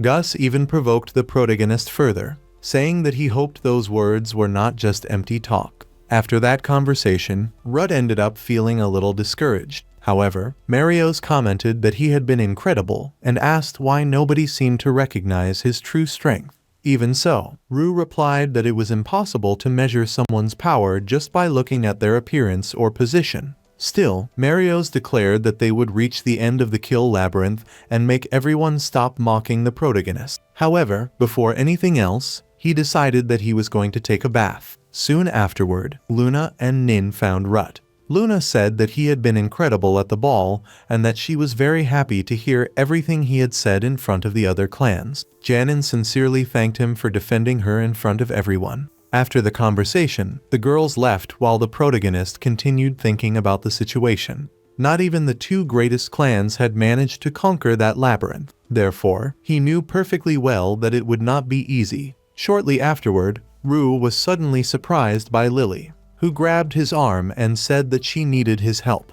When they arrived at her room, the protagonist noticed that the girl's dress had slipped slightly below her shoulders, which made him completely nervous, unable to understand what was happening. However, Lily simply explained that she needed help because she could not tie the dress by herself. After helping her, Rue said that he was already leaving. However, Lily interrupted him once again and asked for one more favor. She began by congratulating the protagonist on the courage he had shown during the ball and said that she had been impressed by all his words. According to Lily, Ryuot was someone capable of openly speaking about his dreams, while she could not even tell others what she truly wanted. The protagonist then asked if there was something she wished to do. Lily replied that it was not a grand dream like his, but explained that she wanted to stop depending so much on her sister and learn how to take care of herself. She explained that, when she was beside Lilia, she never had to worry about anything. Since childhood, she had always been clumsy, constantly made mistakes, and ended up being protected by her sister. To her, Lily seemed perfect and capable of solving any problem. Lily also commented that, during battles, practically the same thing happened. While her sister faced dangers directly, she only helped from afar. Even so, Rue replied by saying that she was very skilled with magic. However, Lily explained that Leah also mastered magic perfectly, and that, when the two of them fused together, even hand-to-hand combat ended up being handled by her sister. In the end, she realized that she had never truly fought alone. After admitting all of that, Lily declared that she did not want to continue living that way forever, and that she wished to become capable of taking care of herself. The protagonist finally understood better why the two of them were so close. Lily had difficulty even admitting that she wanted to become independent. Because of that, Rue told her that she could always count on him whenever she needed and suggested that she try to follow what she truly wanted to do. Lily became extremely happy when she heard that and started jumping around excitedly. However, when she tried to ask the protagonist for one more favor, she ended up tripping and falling on top of him. It was exactly at that moment that Lilia entered the room. When the blue-haired girl saw the scene, she gave the protagonist a terrifying look. Hot desperately tried to explain that everything had been an accident, but Lilia simply asked, with a far from friendly expression, if he could accompany her to the rooftop. Once they reached the top of the building, the protagonist nervously asked if she intended to throw him off. However, Lilia replied that she would never do something like that. According to her, she had only acted threatening because she wanted to talk to him in private without her sister noticing. Then, Lilia began talking a little about the past the two sisters shared. She revealed that both of them had suffered abuse from their own parents for many years and had eventually needed to run away from home. In addition, their father had been especially cruel. Because of that, Lilia explained that she almost never saw Lily speaking normally with men, and that was exactly why she wanted to talk directly to the protagonist. She also said that she dreamed of taking her sister somewhere she could truly live happily. But for now, she had decided to protect her with all her strength. Rut then commented that Lily saw her as someone perfect and capable of anything. However, Lilia humbly replied that she did not see herself that way. According to her, whenever she was near her sister, she easily lost her composure and became a completely different person. Even so, after the conversation, the girl thanked him for listening to all of that. The protagonist then replied that she was an extremely important friend and that she could talk to him whenever she wanted. After that, Lilia left. The following morning, the group began exploring the labyrinth. Lily came directly from the 49th floor together with the explorers responsible for that sector. They explained that they could now use dungeon travel to teleport between floors that had already been explored. Even so, they admitted that they avoided entering the 50th floor because they feared the monsters that existed there. In addition, Lily had also gathered important information about the two great clans and began explaining everything to Ruth. According to her, the Black Dragon Fang clan had 4 main attackers, including the leader himself, along with 2 members focused on support and healing. Meanwhile, the White Tiger Claw used 4 magic attackers and 2 healers. In short, both clans specialized in extremely fast groups. Lily also explained that the monsters in that labyrinth usually caused many negative effects during battles. However, the protagonist replied that his healthy body skill would probably nullify that problem. Even so, Nin commented that it seemed to be an especially difficult labyrinth, but declared that they would do everything possible to reach the 51st floor. When they finally began the exploration, Rue quickly organized the team. He would lead the front line. Mary would protect the rear. Luna would participate directly in combat. Lilia would adapt according to the situation, and Nin would take care of healing. That was when Lily asked if she could take command during battles. Rudd immediately agreed and said she would be responsible for giving combat orders. In addition, he directly asked for her help, something that made Lily extremely happy, while Lilia looked slightly surprised when she saw that. Even so, everyone continued advancing normally. Shortly afterward, Marios commented that he could sense monsters approaching. The protagonist replied that he had noticed it as well. Nin then asked if he could now detect monsters too, and Rut confirmed it. Marius explained that this was probably happening because Rue had become the administrator of the Avancha labyrinth. In addition, Marios explained that they were in a bad position. According to him, both paths in that corridor led to the same place, and monsters would appear from both sides. So, if they fought the enemies on the left, they would be attacked from behind by the monsters on the right. In the middle of the explanation, a poisonous lizard appeared on one side, while a shadow owl emerged on the other. Root immediately used his taunt ability and began blocking the attacks with his shield. At that moment, the owl began constantly casting magic against the group. Marios tried to attack the creature, but missed his strike, allowing it to charge directly toward Lily. Fortunately, her sister managed to protect her in time, or at least it seemed like they had solved the situation, because soon afterward even more owls appeared. Faced with that, Lily told the protagonist that they could defeat the monsters, but there was no reason to waste time fighting unnecessarily. Then, Rut ordered everyone to move forward while he held the enemies back alone. Right after that, he used Lily's magic stone to help them escape. Afterward, everyone started praising Lily for the smart orders she had given during the battle. The girl herself was surprised, not fully understanding how she had managed to act that way. While they continued advancing, Neil commented to the protagonist that he had noticed an important change. Now, they could consciously decide whether or not they wanted to transfer damage to Rut's sacrificial shield, something that had previously been impossible to control. Marius then suggested that the protagonist's abilities might have evolved thanks to the recent battles, and arrogantly commented that he should probably thank Marios himself for that. The Guardian also praised Rue's techniques, saying that very few tanks were truly capable of drawing monsters' attention in that way. After that, everyone started laughing together. Later, Mario casually suggested that the protagonist learn self-healing magic. Rudd looked confused and asked if a skill like that really existed. The white-haired man then responded in surprise, asking if humans truly did not know about it. That was when Hu realized something strange and directly asked whether Mario was even human at all. And the answer was simple. He truly was not. At that moment, the protagonist realized that practically nobody knew anything about Mario's true identity, so he decided to ask more about him. The Guardian remained silent for a few seconds before replying that he was not sure they would believe his story. Even so, he decided to tell them everything. Marios revealed that he was a demonoid. He explained that in that world there were humans and demi-humans, and that many years ago demonoids had also existed. According to him, demonoids and demi-humans were similar in many ways, but there was one important difference between them and demons. Demons were beings who had sworn loyalty to a great demon instead of the god worshipped by humans. After that, Marios explained that he managed a labyrinth precisely because he was a demonoid. He said that humans currently used labyrinths for their own benefit, gaining money, fame, and resources through them. However, the labyrinths had originally been created by a demon with the goal of destroying the human world. Ning was extremely shocked by that revelation and asked whether her god had not created the labyrinths to enrich people's lives. However, Marios merely replied by asking where she had gotten that idea from. Lily then commented that perhaps all of that had simply become a legend over the years, but that someone had probably discovered the truth before,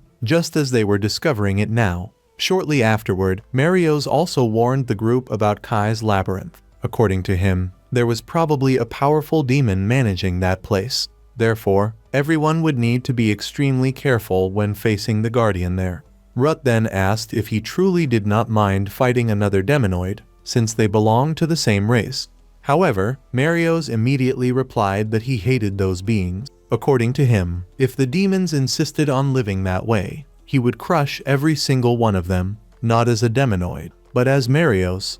Next, the Guardian also apologized to the group, admitting that he had entered that battle driven by personal reasons. However, Rue replied by saying that he considered him a friend and sincerely thanked him for all the help he had been giving the group. The sisters also commented that they could be his friends as long as he did not try to hurt them. Luna and Ning agreed as well. Hearing that, Marios commented that all of this was only happening because of the protagonist. Despite the friendly atmosphere, Lily soon reminded everyone that they still needed to think about how they would defeat the monsters on the 50th floor. After that, everyone began discussing strategies while advancing through the labyrinth, defeating several monsters along the way until they finally reached the long-awaited floor. As soon as they arrived, a gigantic skeletal dragon appeared before them. While the protagonist used his taunt ability, he carefully began thinking about how they should deal with that creature. Lily quickly took control of the strategy. She explained that those dragons possessed attacks capable of causing many dangerous negative effects. Therefore,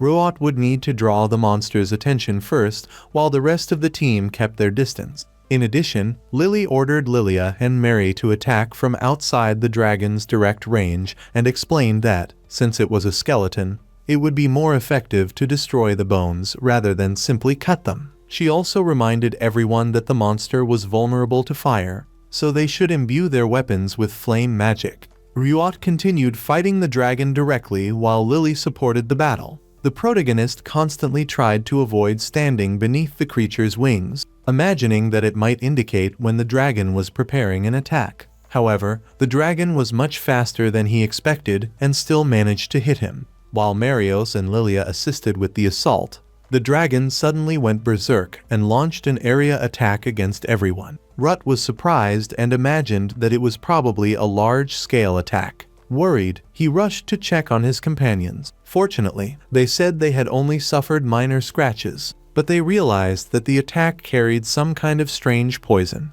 Rut immediately told Nin to heal everyone while he distracted the dragon alone. Meanwhile, Lily began attacking it with fire magic. Rut once again used his taunt ability, but after an enormous barrage of attacks, the monster simply ignored the effect and charged toward Zara.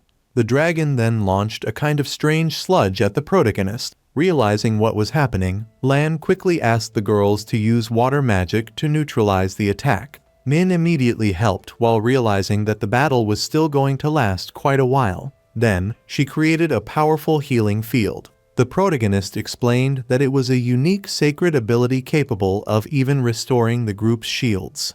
Even after an entire hour of battle, the dragon was still standing. In addition, the creature began launching violent flames at everyone around it. At one point, the girls even thought that Rue had been seriously injured. However, despite being clearly wounded, the protagonist continued fighting without giving up. Marios and Lilia kept attacking the monster while Luna and Lily maintained pressure with fire magic. Even completely exhausted, Run continued advancing against the dragon and finally used vital conversion once again. The strike was so powerful that it completely shattered the skeletal dragon. After the victory, the poor protagonist was practically exhausted from fatigue. Nin approached him with a smile to congratulate him, saying that they had finally surpassed the 50th floor.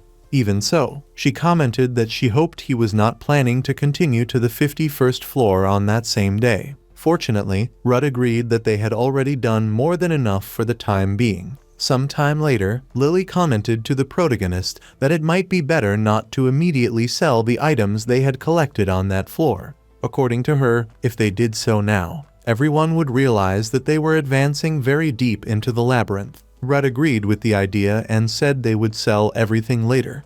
Right afterward, Min appeared praising Lily for the excellent orders she had given during the battle. Happily, Lily replied that she would work even harder on the next floors. Nin then suggested that everyone celebrate the achievement. However, Lily seemed a little strange that day and said she preferred to rest because she was too tired. After that, she said goodbye and left. Shortly afterward, Lilia also decided to leave. Meanwhile, the others continued celebrating and drinking together. Nin was especially excited, saying that she loved drinking after conquering a difficult labyrinth floor. Curious, Luna asked if alcohol really tasted good. The saint replied by asking why she did not try it herself. The protagonist became worried because he had never heard of a homunculus drinking alcohol before and imagined that it might be harmful to her.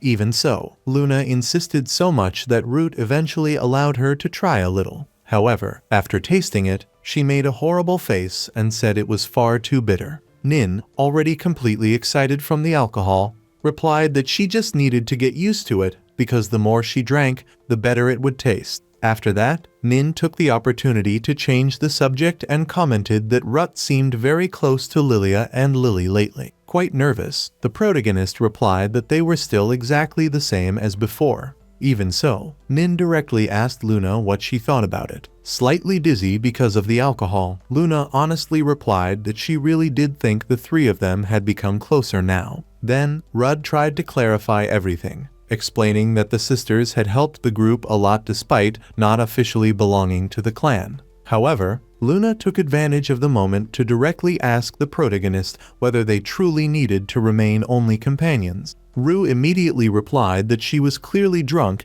and said that he was not thinking about those kinds of things at the moment. His priority was conquering the labyrinths, so he did not intend to become romantically involved with anyone. Hearing that, Luna confessed that she really liked being by his side. According to her, she always had fun whenever they were together and felt a strange warmth in her chest. In addition to wanting to spend even more time with him, completely uncomfortable with the situation, the protagonist quickly suggested that they go drink some water. Later, Rut ended up finding Lilia sleeping in his room. Confused, he did not understand what she was doing there. However, the girl woke up and explained that she had gone there to talk to him but had fallen asleep while waiting. She also commented that Marios had let her enter without any problem. The protagonist then asked what she wanted to talk about. Lilia replied that it was about Vania's behavior. According to her, Vania had been making a great effort to slowly change, so she wanted to know what Root thought about it and whether he had ever been afraid of her at some point. Lilia then admitted that she honestly did not like changes very much, especially the changes Vania was going through. Sometimes, she even thought that perhaps it would be better to leave everything as it was without changing anything. However, at the same time, she also felt happy seeing those transformations, because, without them, Vania would never have been able to grow so much. Because of that, she believed that perhaps the best thing was to learn to embrace those changes instead of rejecting them. Even so, she confessed that deep down she was still more fragile than she appeared and wanted to continue supporting her sister. In addition, she also felt sad when she realized that the two of them were slowly starting to drift apart. The protagonist then replied that changes would always happen in their lives, but he believed that Lilia and Lily would never stop caring about each other. According to Hut, no matter how much things changed, the two of them would continue together and remain close forever. Furthermore, even if some things eventually changed, what mattered most would remain exactly the same. That was when Lilia said the very thing he had wanted to hear. She said that her sister had shined incredibly brightly that day. The problem was that he had not been able to see her at that moment, and because of that, he promised that from the following day onward, he would never again turn his back on her and would do everything within his power. The next morning, the group was already exploring the labyrinth again. Lily commented to Rue that they still knew almost nothing about the 50th floor. She also explained that the fog in that place was absurdly dense. Therefore, they might need to locate the monsters using something other than ordinary magic.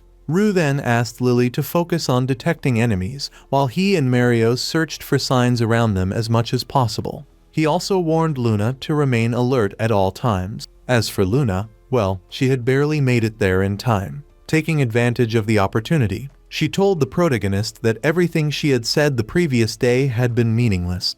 But in the end, that did not really change much at that moment. Thus, everyone finally reached the 51st floor and realized that Lily had been right. The fog was so intense that detection abilities simply did not work properly. Trying to solve the situation, Ru asked whether Luna could disperse the fog using wind magic, but even that did not work. That was when Marios explained to the protagonist that the fog was probably made of mana, and, because of that, the wind could not disperse it. Afterward, he asked everyone to focus their attention on the monster's own mana instead.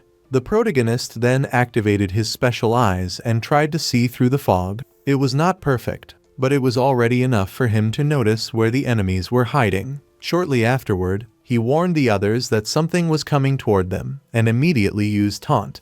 At that exact moment, something launched an attack against him. The protagonist was surprised when he realized it was water magic. The creature managed to trap the group, and Lily quickly commented that it was probably some kind of Sarhagen. Luna tried to retaliate with magic, but the attack had no effect. Meanwhile, Hot continued sensing the monster's presence and guided the others toward paths that were still open, since they had not yet been completely surrounded at that moment. Thanks to that, the girls managed to escape the area when the protagonist tried to taunt the enemy once again. The creature finally appeared before them. Just as Lily had imagined, several again were surrounding the protagonist from every direction. Even without being able to see them clearly, Marios quickly joined the battle and managed to help him. After that fight, the others began learning how to sense the monster's mana in the same way Marios had taught them. Because of that, they managed to defeat the Sajin that appeared shortly afterward. The battle, Lily suggested that everyone rest a little before advancing to the next floor. Nin then commented that she would prepare something for them to eat, but honestly, they barely had time for that. At the same time, Rose commented that they had obtained some impressive materials. Lilia approached her shortly afterward, agreeing and thanking her for everything. Thanks to the conversation they had earlier, that day she was finally able to look at her sister without difficulty. The group continued advancing until they reached a strange area where a magic circle suddenly appeared on the ground. From inside it emerged a dark skeleton accompanied by 3 colored orbs. Ru then told Lily to take command while he charged directly toward the monster. However, before he could attack it, the yellow crystal instantly raised a barrier and even launched a counterattack. Watching that, the protagonist quickly understood how the crystals worked. The yellow one acted as defense, the blue one seemed to use support magic, while the red one was responsible for offensive attacks. Because of that, he realized that the fight would be far more complicated than it appeared. The barrier created by the yellow crystal was extremely troublesome. Even so, he decided to continue drawing the enemy's attention to create openings for the others to attack. Still, the skeleton managed to block almost everything. However, there was one important detail. The yellow crystal could only maintain a single barrier active at a time. Taking advantage of that, the protagonist charged forward again. But at that moment, everyone was struck by a strange effect and lost their vision for a few seconds. The protagonist quickly asked if everyone was all right, but he noticed that Lilia began acting completely differently. Suddenly, Mario immediately accepted it and rushed toward the enemy. Even Lilia did as well. After apologizing for what he was about to do, he grabbed her arm and threw her to the ground to stop her from hurting herself further. Even so, Lilia continued screaming non-stop, begging them not to hurt her sister. Seeing her in that state, Rut remembered what Lily had told him about the abuse she and her sister had suffered from their own parents before escaping, causing Lilia to relive her most painful traumas. Trying to help her, Ru began speaking calmly, saying that nobody there was going to hurt either of them. He reminded her that they were strong now and had people around them willing to protect them. Little by little, Lilia began recovering her senses until she was finally able to see Root again. The protagonist kept talking to her until Lilia finally returned to normal. After that, Ruad explained that everything had been caused by the dark skeleton's magic and told her not to worry anymore because they were no longer alone. Hearing that, Lilia felt extremely relieved. Shortly afterward, Ru thanked Marios for the help and asked Ninho to heal her. Meanwhile, Marios commented that he would not be able to fight properly while the yellow crystal remained intact. That was when the skeleton launched another offensive spell, completely preventing the protagonist from getting close. Without wasting time, Ru asked Nin for help obtaining some protection against the flames of the enemy's magic. Even in the middle of the attack, Rut charged toward the skeleton and tried to strike it, but the crystals reacted far too quickly, causing the attack to fail. However, at that moment, Hot realized something important. After carefully observing the enemy, he told Lilia and Marios that he had found a weakness. The droplets attached to the protagonist's body had managed to pass through the barrier and directly hit the skeleton. Because of that, Hot concluded that the crystals probably could not block physical and magical attacks at the same time. Hearing that, Lilia immediately launched an attack to test the theory. At the same time, the protagonist rushed toward the enemy while Kenning and Luna also began casting spells non-stop. The skeleton continued blocking several attacks, but Rot told everyone to keep pressuring it because they were making progress. Thus, everyone began surrounding it and attacking simultaneously. The skeleton tried to use the same trick that had blinded Lilia again, but this time it would no longer work on her. In addition, Nin's magic was nullifying the negative effects while Luna reinforced everything using wind magic.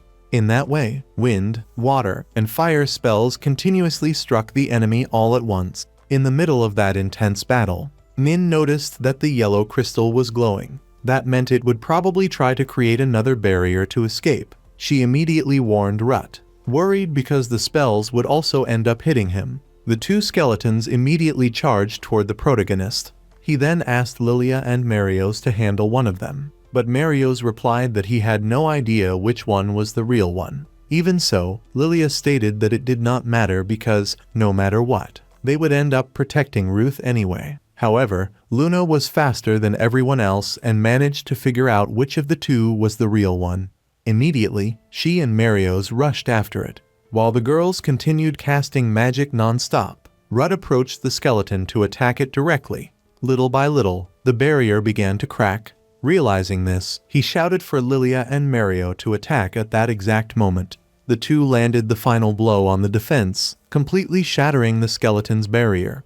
At last, the skeleton was left fully exposed before them. Because of that, he began thinking that perhaps this was the final floor of the dungeon and asked Marios what he thought about the situation. Still confused, Marios replied that he also had no idea what was happening. Then, he began reflecting on what the Labyrinth Guardian might be planning. According to him, perhaps that black skeleton was the Guardian's greatest creation, and now the enemy valued them even more for having managed to defeat it. Rudd asked if that was why the hole below had been sealed. Mario confirmed it, saying that he had the feeling that this Guardian was different from the others. Faced with that, Rudd told everyone that they had already done more than enough that day and that it was time to return home. That was when a girl suddenly appeared behind the protagonist without anyone noticing. She asked if they were already leaving and immediately bit the protagonist right afterward. At the same time, 4 black skeletons appeared around them. The girl commented that he seemed to believe he had gotten rid of them, but within just a few seconds, she destroyed all the skeletons effortlessly. The protagonist was completely shocked when he realized who she truly was, the Demon King. He simply could not believe that such an apparently fragile girl was the true guardian of the labyrinth. However, after she revealed her sinister eyes and released an immense wave of mana, it became clear that she really was the guardian. She noticed that Rudd did not seem frightened in front of her. So, the protagonist explained that it was because she looked like an extremely adorable girl. The demoness seemed pleased with that and even thanked him for the compliment. But Marius immediately warned everyone not to be fooled by that old woman, since she was over 300 years old. Upon hearing that, the adorable lady became furious and told Marios to mind his own business, calling him a failed demon. Even so, Rudy said that the white-haired man was his friend and asked her to stop provoking him. The demoness then asked Marios whether he had truly decided to side with humans. Without hesitation, he answered yes, because he hated demon kings. She shot back, saying that he still refused to face reality, since he would never be able to defeat them. At that moment, Rudd stated that perhaps Mario's really could not defeat her alone, but now she was facing several people at once. The old woman, however, replied that their individual strength did not even come close to that of a demon king. Even so, Rudd continued insisting, saying that humans never conquered dungeons alone, and that this was precisely why they formed groups to overcome impossible challenges. Hearing those words, the demoness decided to accept the challenge. She declared that she wanted to discover what they were capable of and officially introduced herself as Ammon, the guardian of the K labyrinth. Without wasting any time, the protagonist immediately rushed toward her. He activated his sacrificial shield and used his taunt ability, but Ammon simply threw him backward with ease, displaying absurd strength. Marios and Lilia also tried attacking her, but their blows had absolutely no effect. Lily and Luna joined the fight shortly afterward, but Ammon used tornadoes to completely block their attacks. Even so, she commented that the girls were not fighting badly, but those attacks were still not enough to reach her. During the fight, the group's attacks barely had any effect, but by working together, they finally managed to hit Ammon using the Star Magic Stone. Then, she released an enormous amount of mana, creating a gigantic storm. In the middle of it, a massive wolf resembling a Fenrir appeared, making everyone realize that the battle was only beginning. The group continued fighting the enormous wolf summoned by Ammon, but the creature was extremely durable and powerful. Rot did everything possible to block the attacks while Marios, Lilia, Lily, and Luna tried dealing damage without much success. Later, they discovered that the wind surrounding the monster functioned as a deadly barrier that prevented anyone from approaching. With Nin's help, they managed to disperse the barrier and finally attack the creature directly. Even so, the wolf remained standing and eventually left Marios and Lilia seriously injured. Root then decided to continue fighting even without protection, risking his own life to keep the others safe. When it seemed like they would need to retreat, Lily suggested using fusion to continue the battle. At that moment, Great attacked again, destroyed a large part of Hut's shield, and separated the group using a whirlwind. Even while suffering enormous damage, Rut continued using Vital Conversion to buy time and keep fighting. After that, Rot realized that he needed to control his mana in order to avoid becoming a monster, just as Aeonia had warned him. Even completely exhausted, he decided to continue fighting alongside everyone. Then, using his ability, he absorbed the shields of the entire village to strengthen his own power, declaring that he was the strongest tank in the world. With a final strike using Vital Conversion, Rut defeated Grit and saved everyone. After the battle, Ammon praised Rut and explained that the new labyrinth probably belonged to Grit. Even though he wanted to defeat him, Root decided that he would rather capture him alive in order to discover information about Brunnels. So, Ammon handed over special shackles capable of sealing a demon king's powers. Root headed toward the new labyrinth together with the girls, while Marios and Ammon stayed behind protecting the city. Inside, they found Grit, who revealed that he had been sending countless monsters to attack Avancha.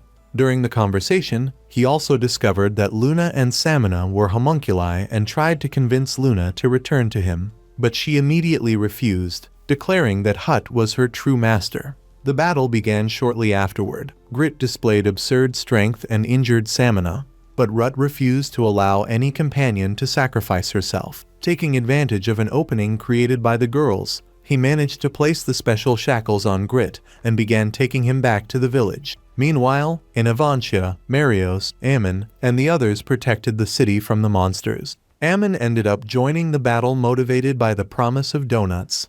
However, during the return journey, an unknown creature appeared, and then the real Grit emerged. The enemy they had captured was merely a copy created from the original's memories and abilities.